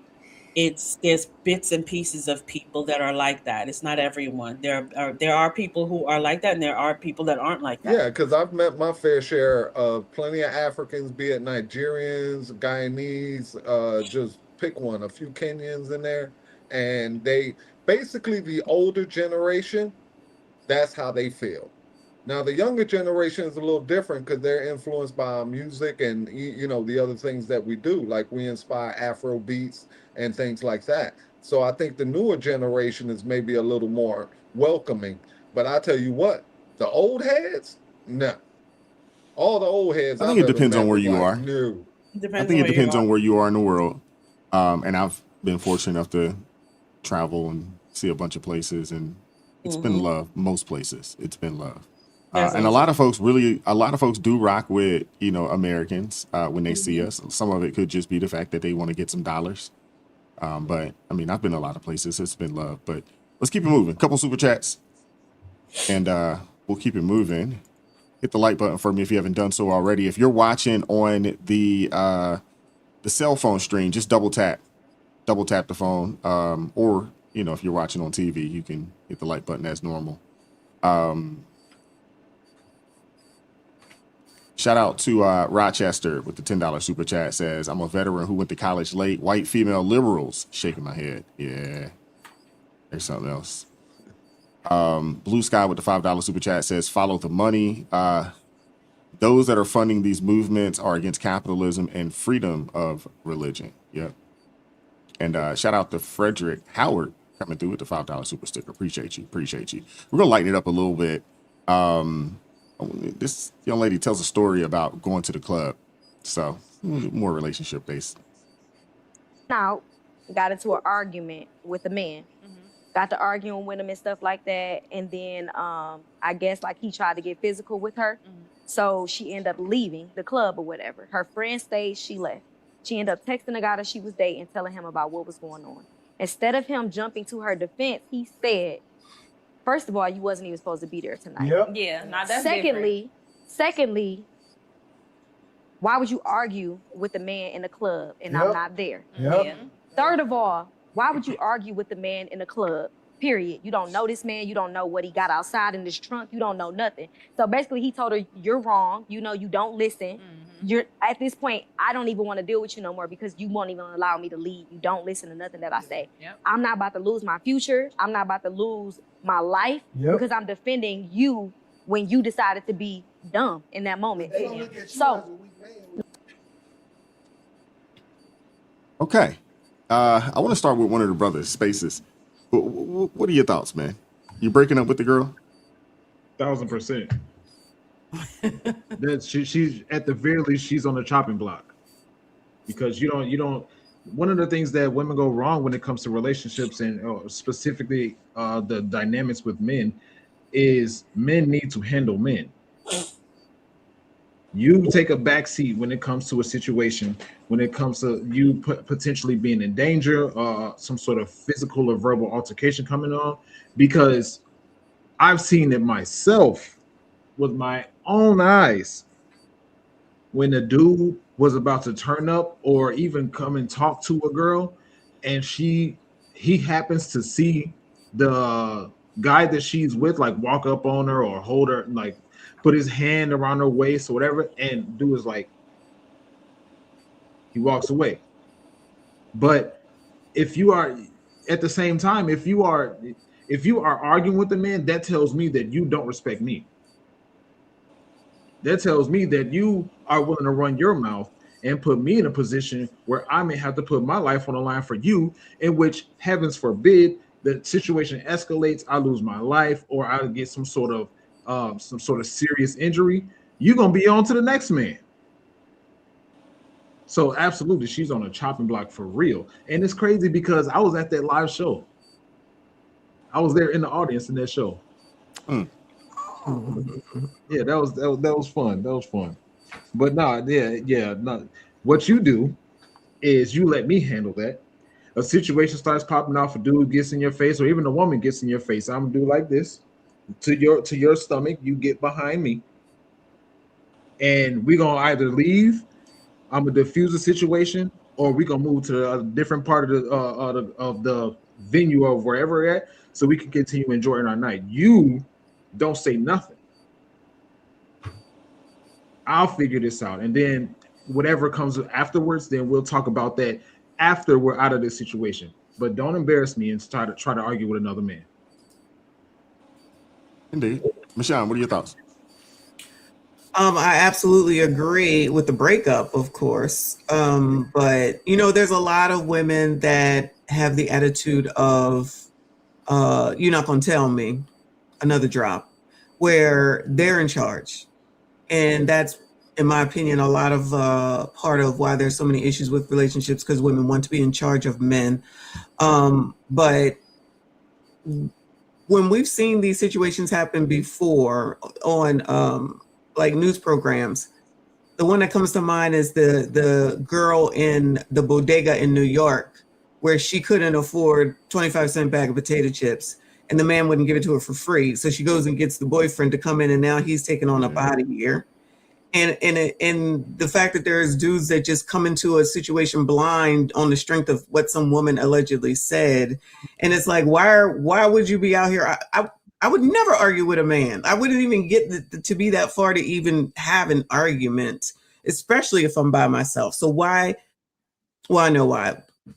A lot of women think that they're men. Shout out to the liberal white women that's all up and down Minneapolis thinking that they're men, jumping in front of cars and thinking that they're special and no one will run them over. So there's a lot of that going on. And he was right. Actually, he's one of the mature people to even say that and say, I'm done with you. And I think he did the right thing.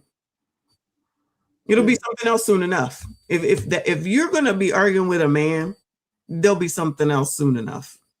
Yeah. What did she expect? Did she expect for him to, get up in the middle of the night, run down to the club and defend her honor? I mean, is that what she expected? So. That's why they said that the friend stayed while she went and called him. So that's what I think that's what the expectation would be. And there's enough people that would do that and then end up in jail, dead. And then the girl that moved on with the next man that quick anyway. Mm-hmm.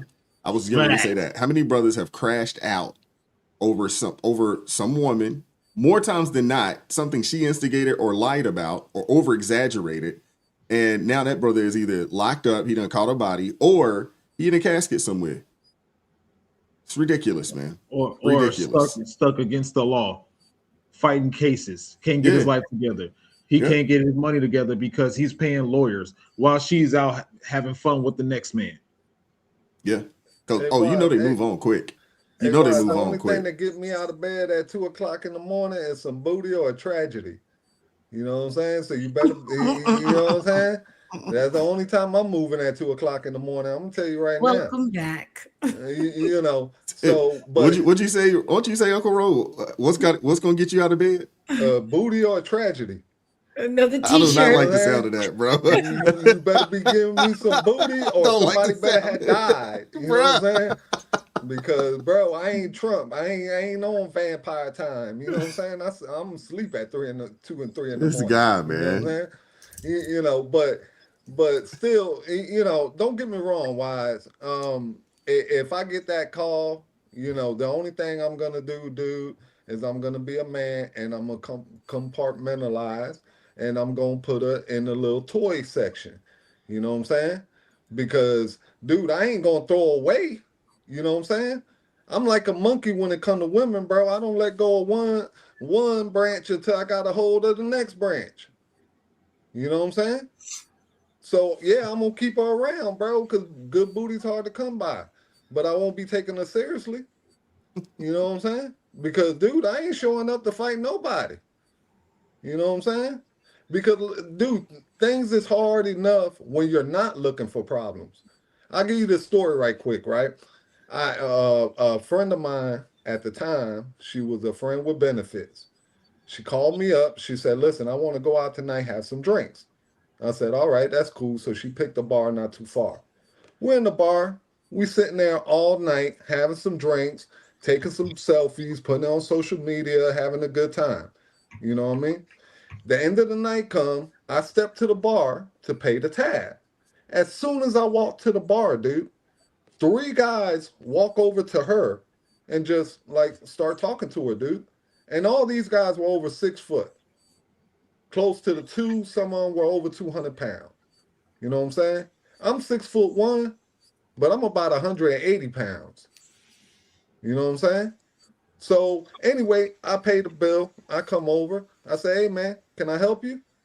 No, bro. I say, yeah, man, but she with me. And then they gave me the size up look.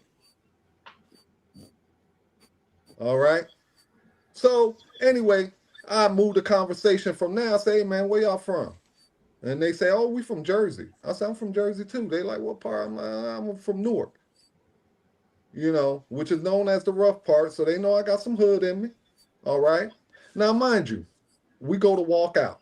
I don't look back, but I tell the woman I'm walking with, I said, listen, when we make it to your truck, because we went in her vehicle, I said, when we make it to your truck, if these guys are still behind me, I'm going to grab my firearm and I'm going to open fire on all 3 guys. You know what I mean? So we make it to a truck, look back, the guys never followed us out, and we left. But that's how quick situations can spiral over women. You know what I mean? Because I don't know what these guys thought. They thought maybe all 3 of them beat me up and she'd be so impressed that she'd go home with all 3 of them. I don't know what they were thinking. You know what I'm saying? But that's the world that we live in today. You know, so it's hard enough just going out on regular and hoping something don't happen, let alone somebody going out and picking a fight and making something happen. You know, women used to be the ones who used to protect their man. Get in between, baby, it ain't worth it. Let's go home. When was that the case? When has that been the case, bro? No, that's the case. I mean, we got 30 or 40 years you. of stories of, you know, women crashing out, calling dudes, and having them crash out. No, you shake your head. You disagree, Celeste? Do that. I've seen plenty You of women disagree? do that where a good woman who really cares about her man, okay? No. I agree with you there. Yeah, like, a good woman, but Yes, those few and far between. Yes. All right, so here's I'm now you all done got me again. I am of the belief when I see these stories, and of course when I listen to Spaces tell his experience, I'm like, the pickings out here must be incredibly slim. I don't even understand why you all are dating people like this. First of all, I would not be in public arguing with anyone. I wouldn't argue with a woman. I don't know, these women out here are crazy. I'm definitely not arguing with a man in public. I'm definitely not stepping away from my friends. If I'm in a group, I'm not leaving the group. So what? You can come take me on one-on-one with no witnesses? That's stupid. And if I really believed I were in harm's way, I'm calling my father. There's no way I would be calling any of you all.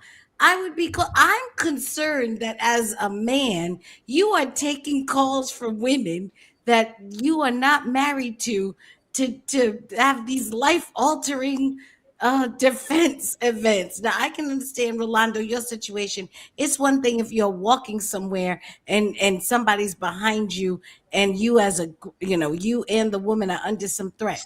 But in general, this woman is not your wife. I don't did paying bills and popping guns and all of that. I was popping no gun for her. I was popping a gun for me. They weren't gonna beat her up. They were gonna beat me up. I exempted you, Rolando. I understand if you're under some immediate harm, but I don't even understand. You all are in this conversation like this is commonplace, and like if a woman could, you're actually somewhere deciding, no, I'm not gonna. I can't even believe you would date a woman that would call you. She's not calling her father. That's who needs to. If she's in some, honestly, in some harm's way, that is the person that she needs to be calling. You didn't marry her. She knows that. You know that. I don't understand people who are taking on marital responsibilities without being married. Defending me with your life is something your husband does. Paying your bills is something your husband does. I think the reason people are so upset, men are so upset about dating, women are so dissatisfied, is because we're all out of order. We are all playing these roles. We're playing, I'm like your wife, I'm wifey, and I'm like, you're like my husband, and you are assuming duties that don't belong to you, and I'm assuming roles that don't belong to me, and we stay in flux and in disappointment. Everybody should stay away from all of that until you decide this is the person you're going to marry, and then they rightfully step into that spot and take on those responsibilities. All of this stuff about, and I'll tell you where it stems from. It stems from sex. If you're not having sex, you don't feel like you need to be calling anybody because you don't feel like they owe you anything. And the men who you're calling don't feel like, well, I might need to go because this is a piece of whatever, rose booty and tragedy and whatever else. Look, everybody needs to stay off of all of that. You need to stop playing relationship and stop playing marriage. Either be with somebody or don't. But all of that, it would never occur to me. I can promise you, if I dated anybody on this panel, you would never get a phone call from me over something important. Well, you do know that the kids of today don't believe in marriage. Let me just say that they don't believe in marriage. But it reminds me of the story in Chicago where the lady was arguing with a man in the hood spot. I don't know if y'all remember that one. And her son had to come in and kill the man. Oh yeah, I remember that. Yeah. We covered that on my pod. Yeah.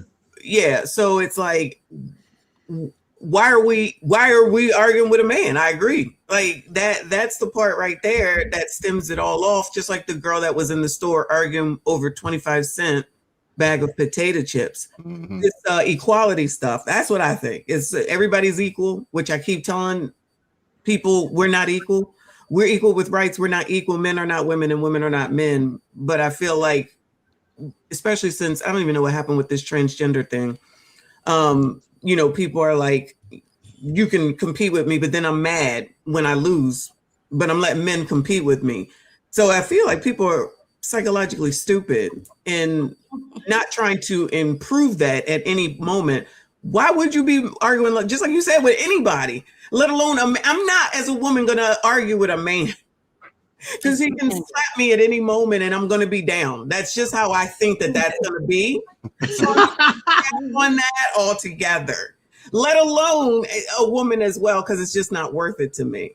But these people just, in my mind, I think they think that I can just do it because we're equal, because men and women are the same. Think with that thinking, and then put themselves in these dumb situations. And I agree, then these dummies come out here and die over somebody that's not worth it anyway. And I wouldn't even want to call my husband to come out here because I'm arguing with some man. Because his response should be, "Why are you arguing with some man? Bring yourself home." You know what I mean? So, well, I think the issue with that is, and I think this is where Miss Celeste and I bump heads, is because she thinks in the ideal, and I think in the reality. The reality is, if a woman is dealing with a man, let's just dating or in a relationship with a man for a year or 2 years, she's looking at that man as the man that is supposed to be a male, physical, masculine presence in her life. So if she's facing a situation where she's going to fight somebody or like she needs him to intervene, she's going to call the man that she's been dealing with, that she's, and to your point, Miss Celeste, she's been sleeping with, that she is most familiar with. And that's the reality of what happens. So the only way we can live in the ideal situation is if we revert back to arranged marriages, which is not going to happen, at least in Western society. And the reality is she's going to look at her boyfriend. She's going to look at her man or the man that is a masculine presence in her life to intervene in that situation. So that's why it's like, yes, that's for me, the person that I'm dealing, like the in a lot of cases, yes, for men to women and women to men, the pickings are slim. At the same time, there's still a lot of pickings. So if a woman is putting you as a man in a situation where she is the one that's escalating this situation, or she's in this situation, period, she is not a representation of you, and she has no regard for you as a man.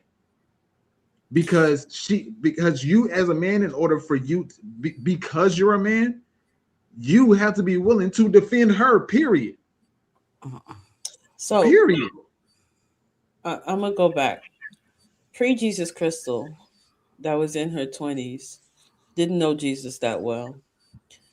Yeah, I did fight men in the club because I was very toxic. Crystal, what? What?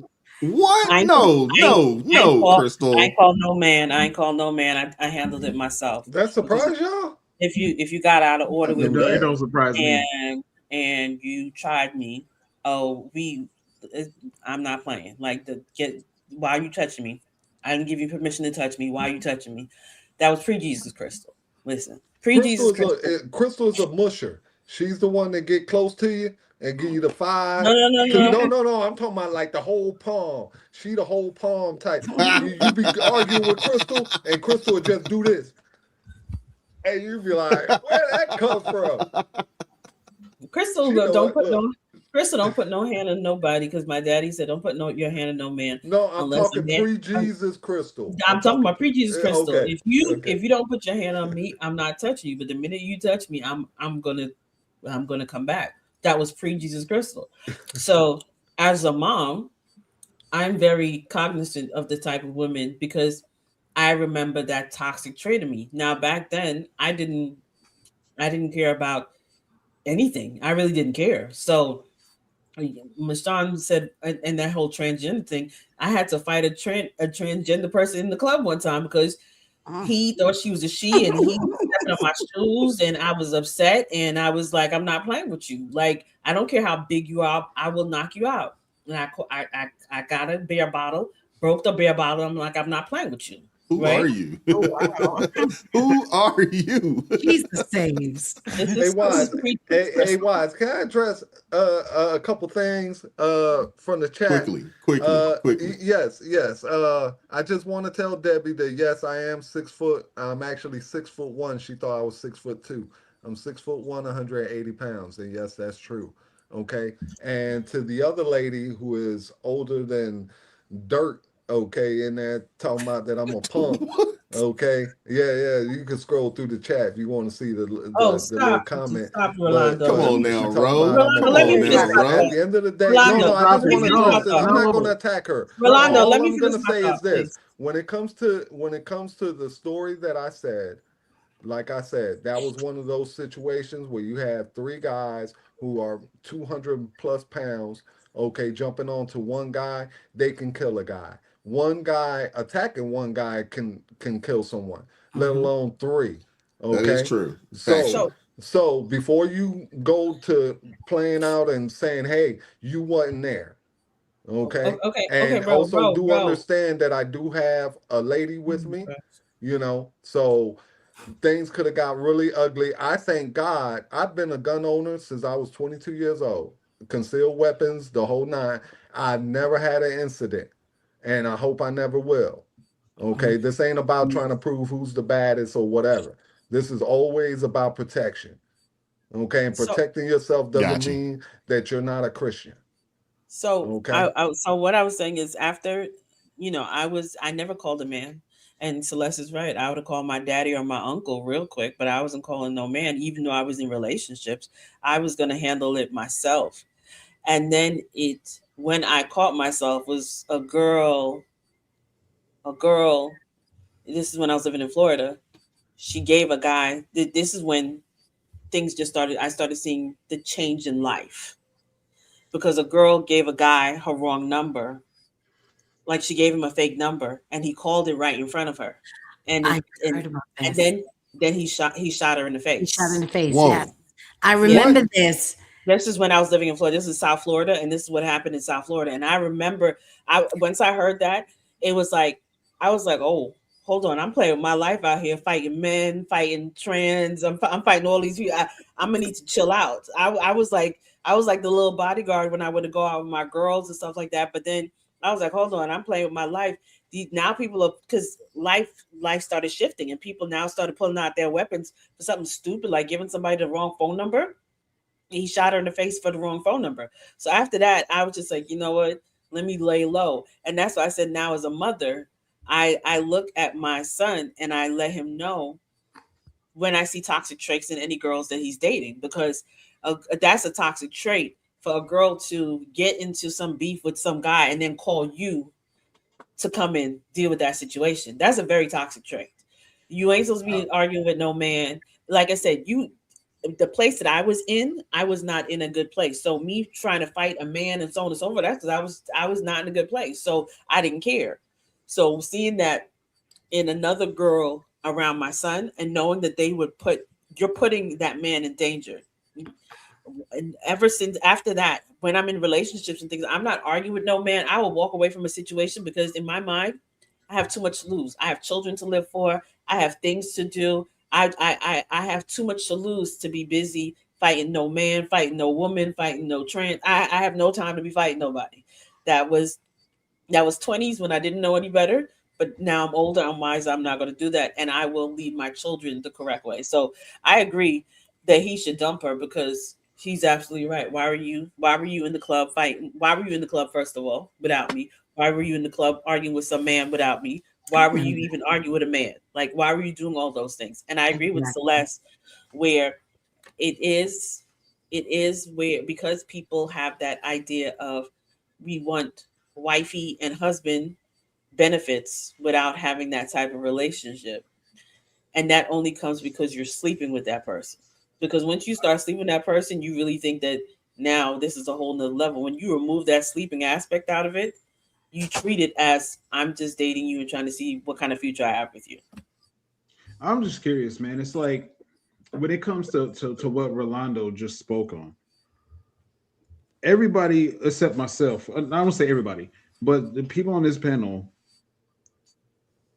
jumped on him talking about, come on, Rolando, about his response to disrespect and not the person that disrespected him. What's up with that? Yeah, she calling me all types of punks in the chat and all this and that. No, Spaces. I only told Rolando stop because Rolando tends to do that when I'm talking. He usually cuts me off and then I forget what I was talking about. Like literally all the time. That's why people, my neighbors, my sister, they all be like, Crystal, why are you always yelling? I said, because Rolando always cuts me off when I'm speaking every single time. I don't know if you've noticed that, but whenever I'm talking, he cuts me off. And I'm okay with it, but I'm just saying that's what happened. So I told him, stop, let me finish, say what I'm saying. Okay, well, the woman in the chat's attacking me. She's calling me all types of punks, And to be honest, the only women who ever talked to me like that are women who I've hit back in the day, and now they mad that I ain't with them no more. We was ready to so they got that bitter. So I think that's one of those. You know what I'm saying? I'm sorry, baby. You don't even let us, bro. You won't let us. Golly, dude. Well, Goodness I'm gracious. just trying to explain to her that it didn't work out and I had to move on. You know what I'm saying? Now she found me and now she gonna bash me in the chat and try to make it seem like it's about what we talking about.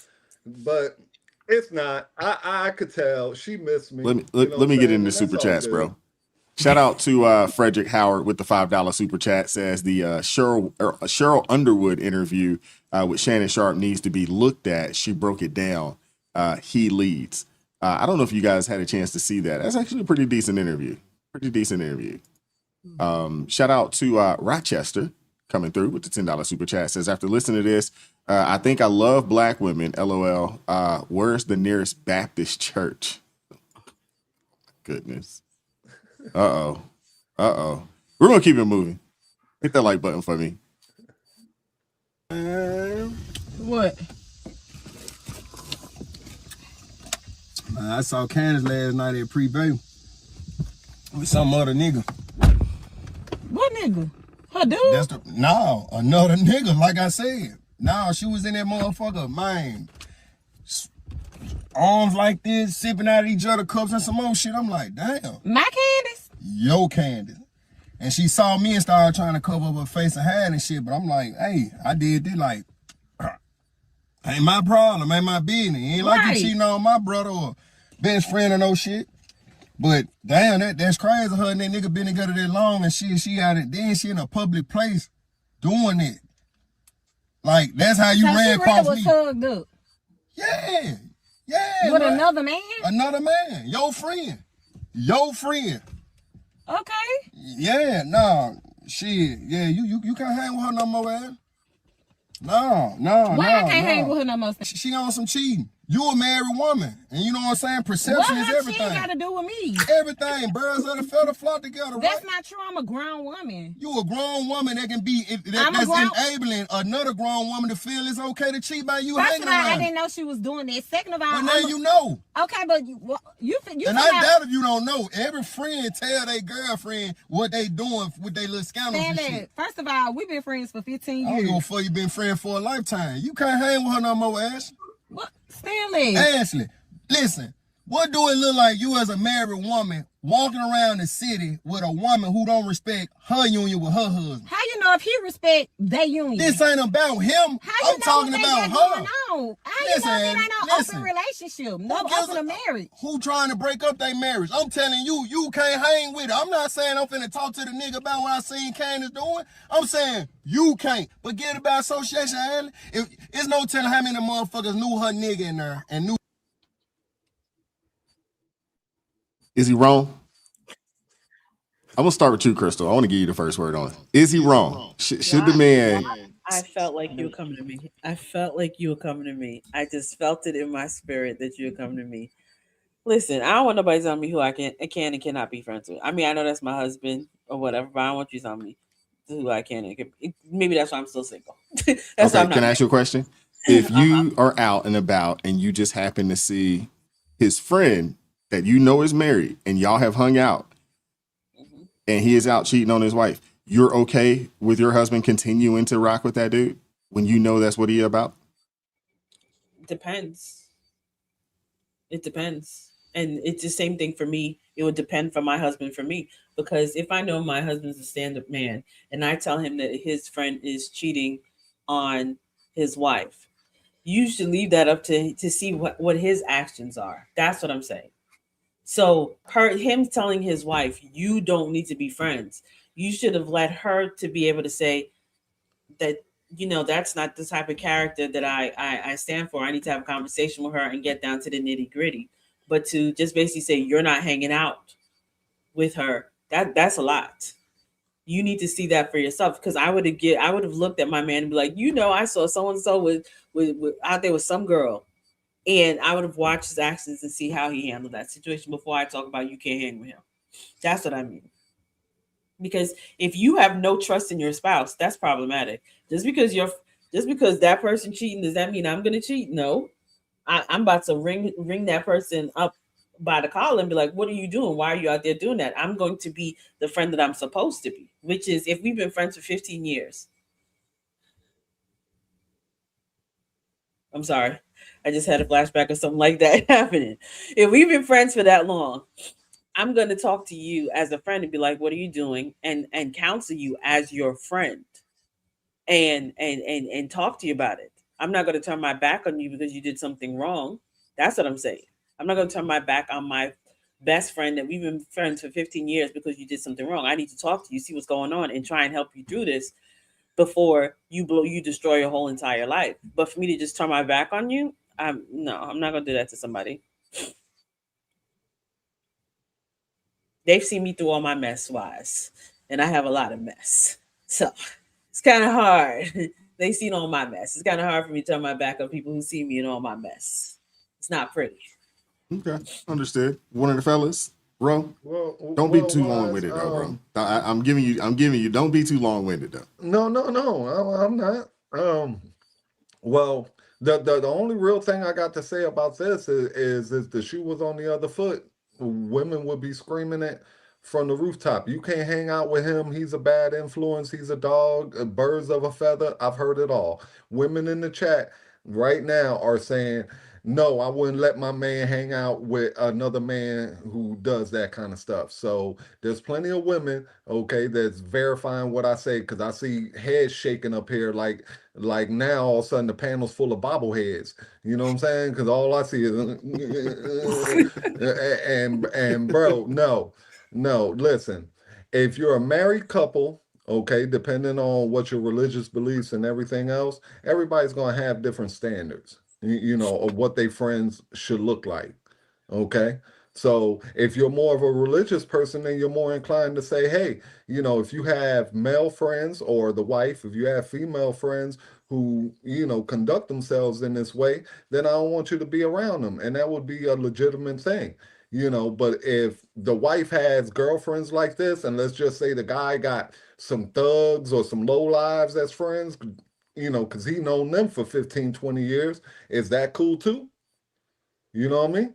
That's basically what those two have to work out. This ain't a generalization to say, hey, everybody should think like this, but them two people need to come to an agreement on what type of friends they want to have in their lives.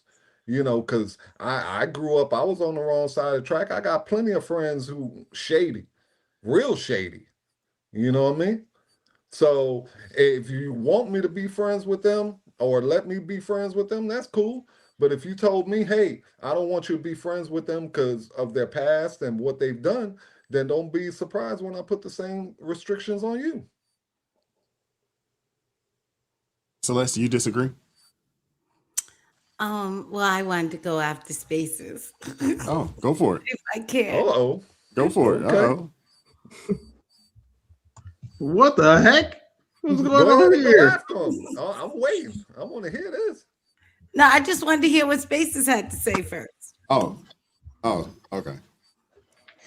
When it comes to this, I think if he said he saw his wife's friend out with another man that's not the man that she's with, or that's not her husband or whatever.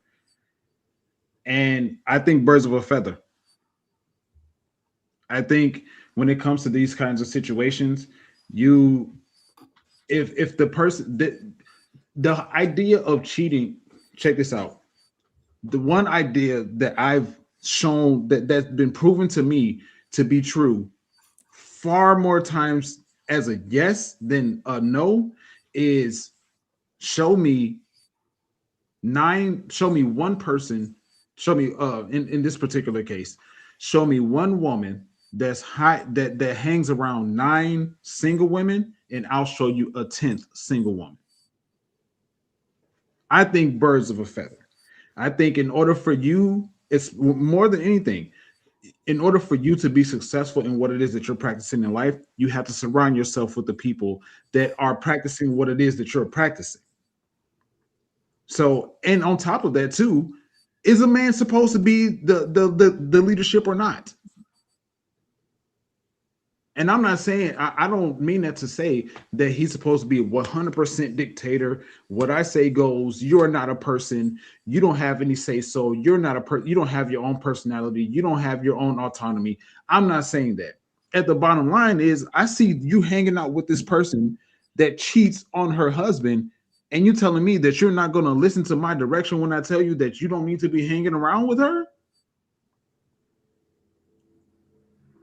All right. Now I'm gonna get my affairs together, man. All right. You gonna let I'm in my mind.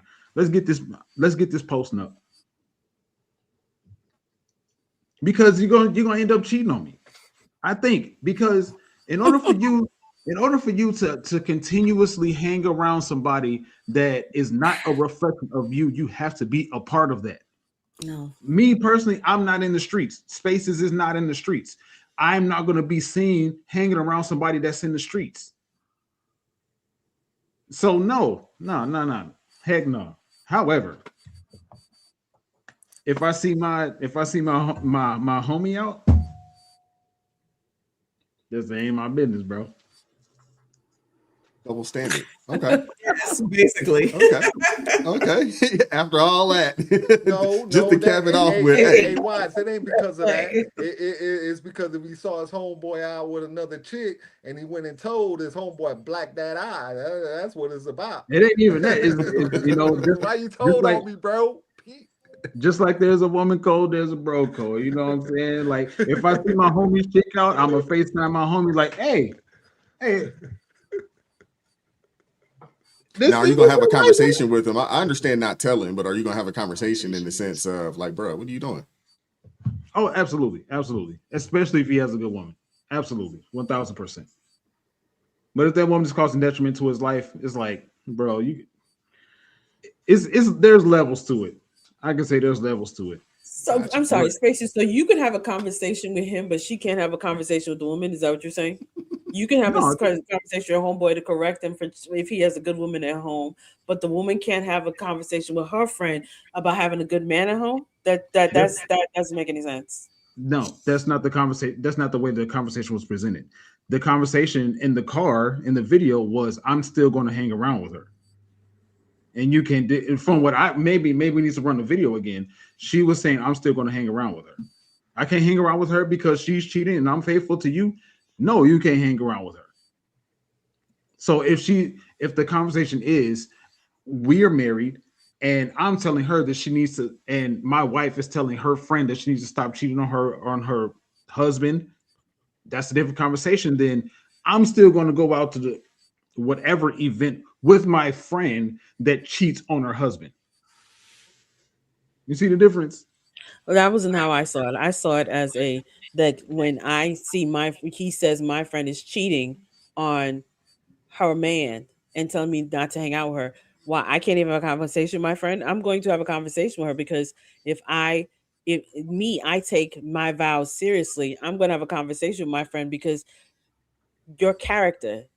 My friends have a certain character, and if you're not carrying around that character, I need to have a conversation with you because that is not what you're supposed to be doing. And if I am your friend, like friends aren't yes people. Friends are people that will come and tell you the truth when you need to hear it. They'll tell you the hard truth. They will yoke you up when you make mistakes. They will yoke you up when you're doing things that you're not supposed to be doing. I had so many friends do that to me. When I was drinking blindly, they yoked me up and like, Crystal, that's not what you're supposed to be doing. So that's what friends are supposed to be. So if she's truly a friend 15 years in and she found out that her friend is out here cheating, no, I want to have a conversation with my friend and we need to get down to the nitty gritty because what in the world are you doing out there? That is not what you're supposed to be doing. So that's how I see it. So, Crystal, let me ask you a question. Let me ask you a question right quick. So, I think that if you're going to tell the man that he can't hang out with certain friends or whatever, then what do you feel about there being some kind of double standard? Because if one tells one not to do it, the other should be able to say, hey, I would never tell the man that. I said I would never tell the man that either. Okay. I never said I wouldn't tell the man you can't hang with him. Why would I tell him that? I agree with you. No, I know. I'm saying if we don't have trust amongst each other, then what? Then we don't have a relationship. If you don't have trust, you have nothing at all. No, so I agree with that. The only thing I think is when there's a problem is that when one tries to tell the other, I agree with like, that. Hey, don't do this, and then the other one goes and still hangs out with whoever.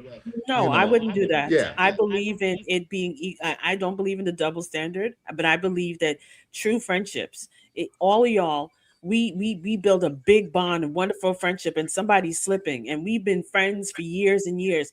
You do something wrong. I'm not going to drop you because you did something wrong. I'm going to have a conversation with you because I really hold the word friend, the definition of friend, to my heart. Like we're friends for life. That means I'm sitting here. If you mess up, I'm going to have a conversation with you. If you're doing something that's out of your character, we need to figure out why are you doing this out of your character? Do we need to pray together? That's what I'm going to do. No, I just like to know that basically it's just even across the board. So I don't mind. See, I have security, so I don't mind. Let's just say, if this chick wanted to go still hang out with her friend who's a cheater, that's fine with me because I trust in my girl. Okay, and that's totally cool. The only problem I would have a problem with is if that girl came home and was like, "Hey, I don't like so and so," or "I don't like so and so." That would rub me the wrong way because I'm like, "Yo, I don't judge who you hang out with.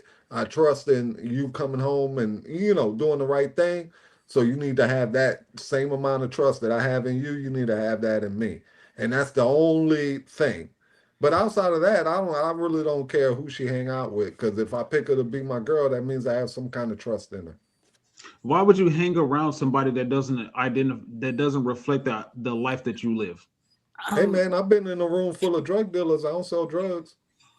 I was about to say something. I was going to say the How same thing. I how was in a room with a bunch of people that smoke the devil's lettuce. I've never touched it. Absolutely. but, and So and just because that's fine, but this isn't necessarily well, I don't ask that question from a standpoint of individual perception. I'm talking about outside perception. Because we like to dance the line and say, I don't care about people's opinion, but at the same time, No, I we don't. use the phrase people think. Why would you hang around somebody that doesn't reflect the life that you live as an individual? so I spaces like why you would make I a mistake. No, I'm just asking if you mess up, you slip up. Let's just say you slip up and cheat. You want all your friends to turn on their back on you instead of having a conversation with you and trying to because you may be hurting about something, you may be dealing with something, you may be going through something. You want all your friends to turn their back on you because of that issue that you have. You want everybody to turn. That's what you're saying. the difference in the conversation, I think that's what the line is if the people that I surround myself with are also cheaters, then I don't need to be getting advice from them. Spacer, let me ask That's you a what I'm question. saying. Hold When up before you grew go, up- Ro. I want to give Dion an opportunity. Okay. I was just gonna say real quick. Sometimes things like this happen, and this is why I wonder why the heck I'm still single. But are we forgetting something as Christ followers about how we are to forsake all others? Now, I mean, in a situation like this, okay, if my husband were to tell me that he would not feel comfortable with me continuing a friendship with this person, okay, so I'm thinking probably he'll allow me to tell that lady, that friend of mine, look, I'm not going to be able to roll with you anymore. And so I might be able to deal a little bit with, the sin or whatever, but she got to go work that out. If my husband is uncomfortable with me being in a relationship with anybody, I mean, he's supposed to be first. I mean, all the friends and all of that, that's all secondary. But he and his opinion ranks first. And I say that because I think that's what God would want me to do. I think that's what the Bible teaches. The whole leave and cleave and all of that kind of thing. I think my relationship with him would come first. And if he is concerned in any way, about me being friends with someone, I don't think of it like, okay, well, you don't trust me. I mean, I don't even go there in my mind when I saw this situation play out. Um, but at the same time, I mean, it would be the same in his case. If I said I feel like, you know, you need to part ways with this individual because they in sin and or whatever, and then he should have the same response. Anyway, I just wanted to that difference of opinion. I'll be quick with this response.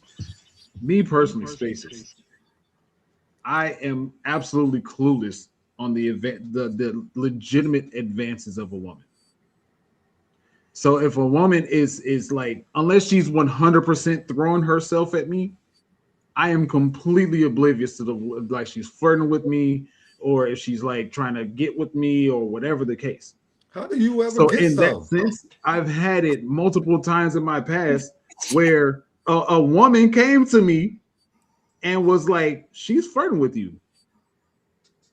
She was? I thought she was just chilling. Hey, bro, I you thought gotta you was come a over virgin. to the Role Player Academy, bro. We Role need to go Player ahead and teach you Academy. a couple things, bro. He's got a Cause whole school now. yeah, bro. Listen, hey, I'm telling you, Just I'm cause I telling know you. you hurt, The bro. All Role classes Player are free. Listen, Academy. Yeah, Okay. all classes are free listen. for my boy Spaces, man. Hey, Cause bro, hey he man. truly needs Hey, some help. You know hey, what I mean? hey, Can I go? don't get it twisted. I gave this story just to add to the conversation, but don't get it twisted about my life. I ain't Oh, got come on now. no problem. You ain't gotta go I'm there. We saying believe you. no because I'm looking at people's reactions. And Don't get it twisted Celeste. about me. Spaces. How many Erica Badu's you got over there? And Don't get Oh, it. Celeste. bruh. Oh, bruh. Come on, man. I'm just saying, Celeste, don't go get it ahead. twisted Go ahead, about me. Celeste. All right. So first of all, I want to start with Spaces. I think we are doing beautifully tonight. And I think I agree with you. I think you made a very interesting point a few minutes ago when you said the difference in sort of how we see things. I think that's interesting. I'm really going to think about that. I was with you 100%. Unfortunately, now we're going to depart ways again. And here's where it is. So no, I'm not not going to be my friends anymore with my friend. And also to Rolando's point, I also don't feel like I'm ever going to tell my husband this is who you can hang out with and this is who you can't. I get that. My thought on that really is, and Crystal kind of touched on this.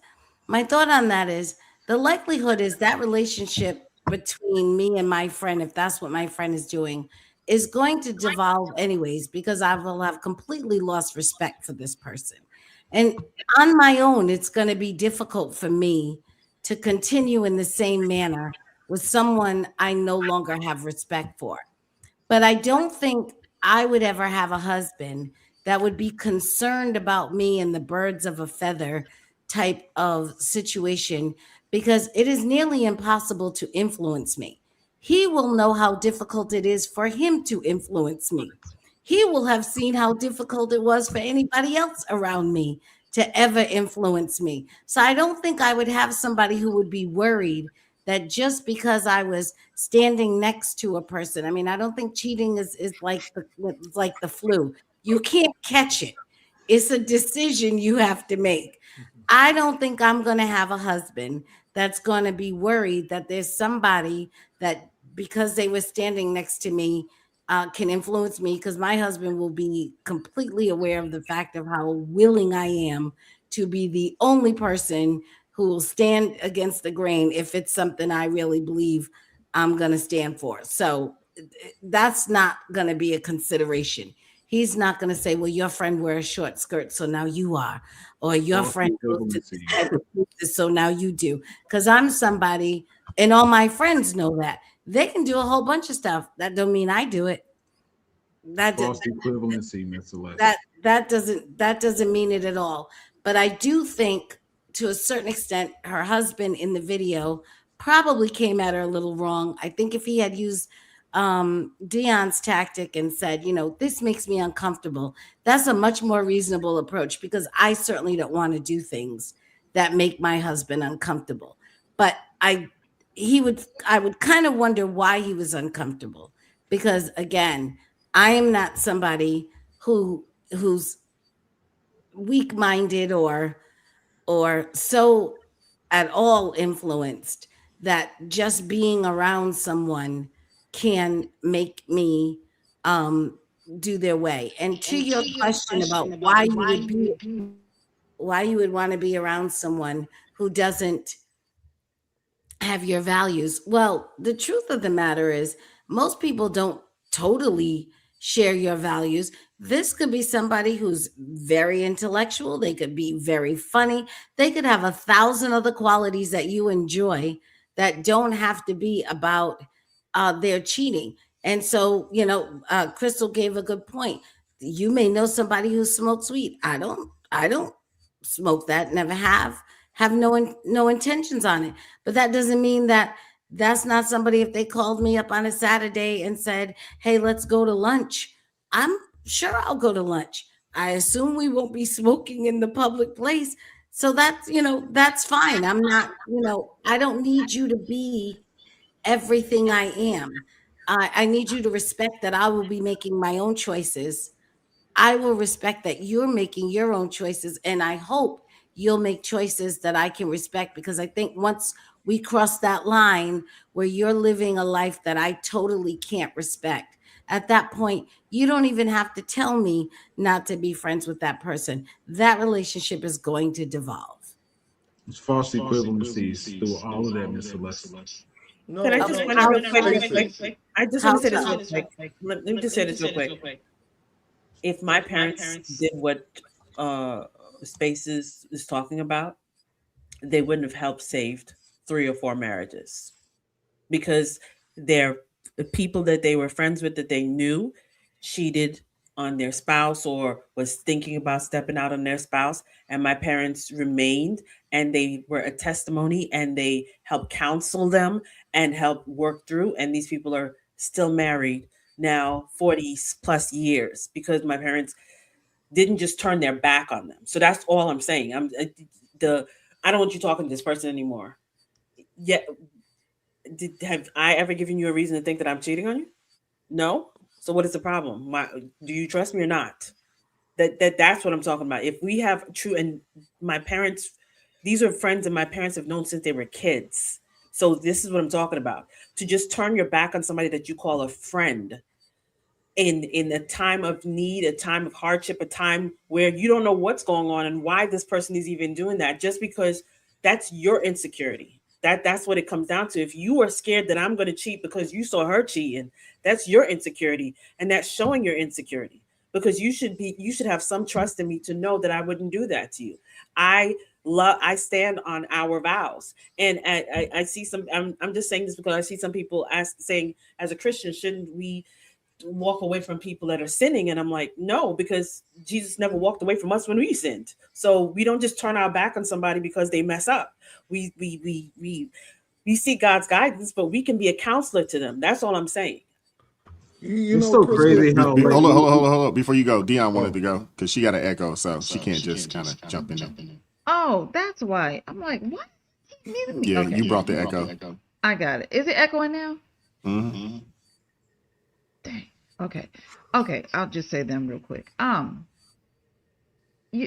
was just gonna say that I don't know. Just about how the Bible speaks about sexual sin and how serious it is, and I mean it's different if it's a situation where the husband and the wife together agree and they're counseling that particular friend. I definitely see what you mean there, and that's very admirable that your parents were able to help in an instance like that. But if it's not a situation like that where you're gonna, come together, you're in a place where you can counsel. If it's not a situation like that, there are just times where the Bible even talks about, how we should remove ourselves from sexual sin and those who are engaging in it, because not in a sense that I would be tempted to go and cheat, or my husband would be tempted to do so, but I guess just in the sense of like the rebellion aspect of it. So that's all I want to add. Thank you. And I'm sorry. I'll wait. Well, let me say this. This is one thing that drives me crazy about Christians, that they look for the perfect person. There is no perfect people. Okay? Who's looking for perfect? Who's looking for perfection? What I mean by, let me explain myself. This is what I mean by perfect. Okay? None of your friends are ever going to be perfect. Your wife's not perfect. Nothing in this world is perfect. Okay, even down to your friends. I'll give you a prime example. Normally, the friends that you make when you're in your teenage years and your younger years are your friends. Okay, let me ask the men: how many friends do you make at 40? Not many. You don't make many. No. I'm just giving you an example. At 40, dude, I'll give you a prime example. At 40, I've made one friend. Okay, since I turned 40. And that's a friend of mine named Dave, and he lives out on the coast. Okay. No, all the friends and all the people I know are people that I've met when I was from 10, 15, 16, 17 years old. Okay. And these are not the best people. So when I cut them out, I limit myself to, my circle of friends. So for right now, my friends aren't the best people, okay? But I don't judge them for that. Life is hard.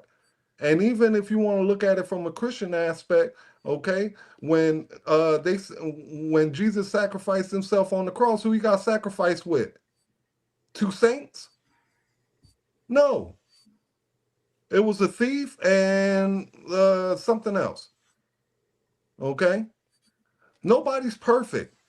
You have to trust in the person that you're with to make good decisions.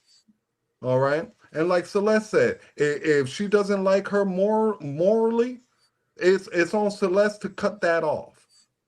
You know what I mean? But I'm not going to influence Celeste and say, hey, Celeste, no. Because I don't know their relationship. Celeste may have known her since she was 13 years old. Way before she knew me. So what do I look like coming to Celeste and telling Celeste, hey, you got to get rid of so-and-so because of whatever? You know, that's what you call strife. You have to let everybody kind of do their thing, okay? And decide who they want to have in their life and who they want to have in their life. But just because they got, a felony or some kind of charges or something like that doesn't mean they're perfect. Nobody's perfect. Even when God pick somebody. I mean, I think we all understand that. To work through, they're not perfect people. Okay?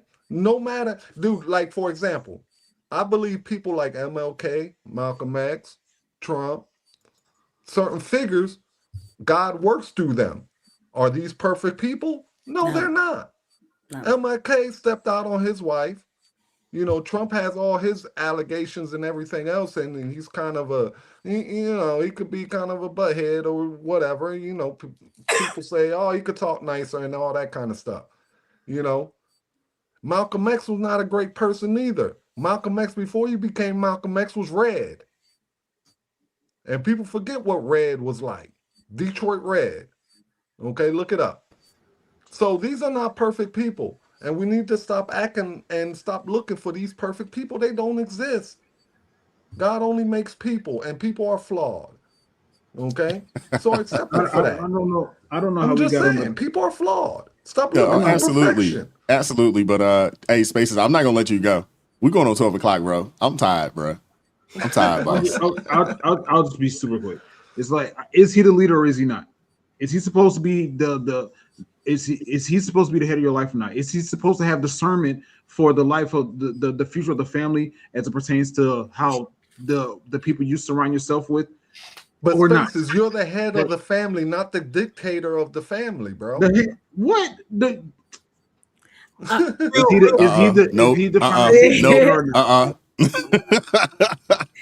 saw me getting close. It's a yes or a no. If I can jump in for a second. Go for it. First of all, if you know the person that you're married to, they shouldn't even have to tell you anything like that, to tell you what to do. If it's somebody that I'm really, really good friends with, the odds are I probably already know. The other thing that I will say is that people's relationships are their relationships. Just because you see something, you might think it's something, but that don't mean that it's something for them, regardless of anything else. People make decisions on how they want their relationships to be. I would mind my business from that perspective. My husband wouldn't need to tell me that I don't need to hang out with somebody because I can already make that decision on whether or not I need to or not need to hang out with someone. But they said particularly 15 years. So if that's a really good friend on the strength of we've been through some things together, again, I probably already know. And if it begins to be a problem, then you got to go. I would have no problem with that. Not because I'm going to do something on the strength of what someone else is going to do, on the strength of I believe you are a product of who you hang around with regard to something like this, with regard to robbery, with regard to whatever, if it comes down to all that. So it just depends on who you are and how your relationship is, if you ask me. But I would not have a man who would have to say that. He wouldn't have to say that. My 2 cents. That being said, so you should already have discernment. Of course. Yeah. Shout out to Godswin Boom joining the ARP family. Appreciate you, man. Thank you very much. Shout out to Greg Williams with the $20 super chat. Says, Wise, thank you for saying Dakara Thompson's name. Her death shook me to the core. Appreciate you, bro. Shout out to is it Grove Talk? $5 super chat says, see how the ladies going to emotions? The men just dealt with the action itself. Again, men and women aren't the same. Dr. Messi Michon Esquire. All right, now. All right. Well, I appreciate y'all pulling up today, man. Shout out to everybody that hung out with us. Goodness gracious. It seems like we always go to 12. It's crazy. Y'all are telling you, we can't man. avoid it, man. It's just like a drunk dude, man. Just driving down the It's street. because Can't avoid the Rolando, accident, bro. Rolando, we've been on here for 3 hours. Rolando talked for an hour and a half. It wasn't no hour and a half. Listen, I'm gonna go back tomorrow and watch this whole show, and I'm finna time up my time. I'll send Time it up. Put it in the chat. Is it plus or minus? Plus or minus? Plus or minus? Hour and a half, 90 minutes. But listen, I preach nothing but the truth. You know what I'm saying? So they got an hour and a half worth of truth. That's Hey, more than even you B gonna get all said, week. you know what? I'm starting to agree with Uncle Ro. It's time to go. Exactly. Now look at this. Look at this. Look at that. Southern charisma. Thank you. Ro can bump his gums. Look at that. We got 7 people on here. Ro dominate the conversation all daggone night. Bro. Every woman I meet say that. They say, boy, Ro can bump them guns. Oh, boy. God. Oh, no. Oh, Lord, have mercy. You didn't have Don't to change. Just don't change. be you, bro. I still got to get on you though. I'll never change. Hey, Spaces, I got a spot for you, man, at the Rose Players Academy, bro. Hey, bro, You know, I got no issues. Trust me. Well, bro, it seems like your woman radar is broken, bro, because you can't pick I up got no signals. issues. Trust me. Dude, you like the Chinese air defense in Venezuela, bro. You can't pick up nothing on your radar. What's going on? Bro, don't go there, bro. Oh, no. Don't go there, because I steal your woman. All right. I'm sorry, Melissa. My NyQuil is kicking in. That's why I look like I'm out of it, because my NyQuil is. Hey, Crystal, you want a It's time to recipe go. for a hot toddy? Crystal trying to wrap her hair up. You know what I'm saying? I got a hot toddy recipe. See, I'm not like you.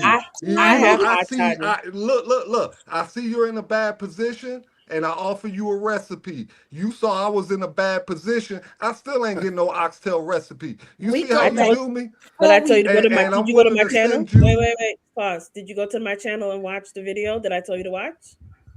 No, I did that had not. the recipe on it?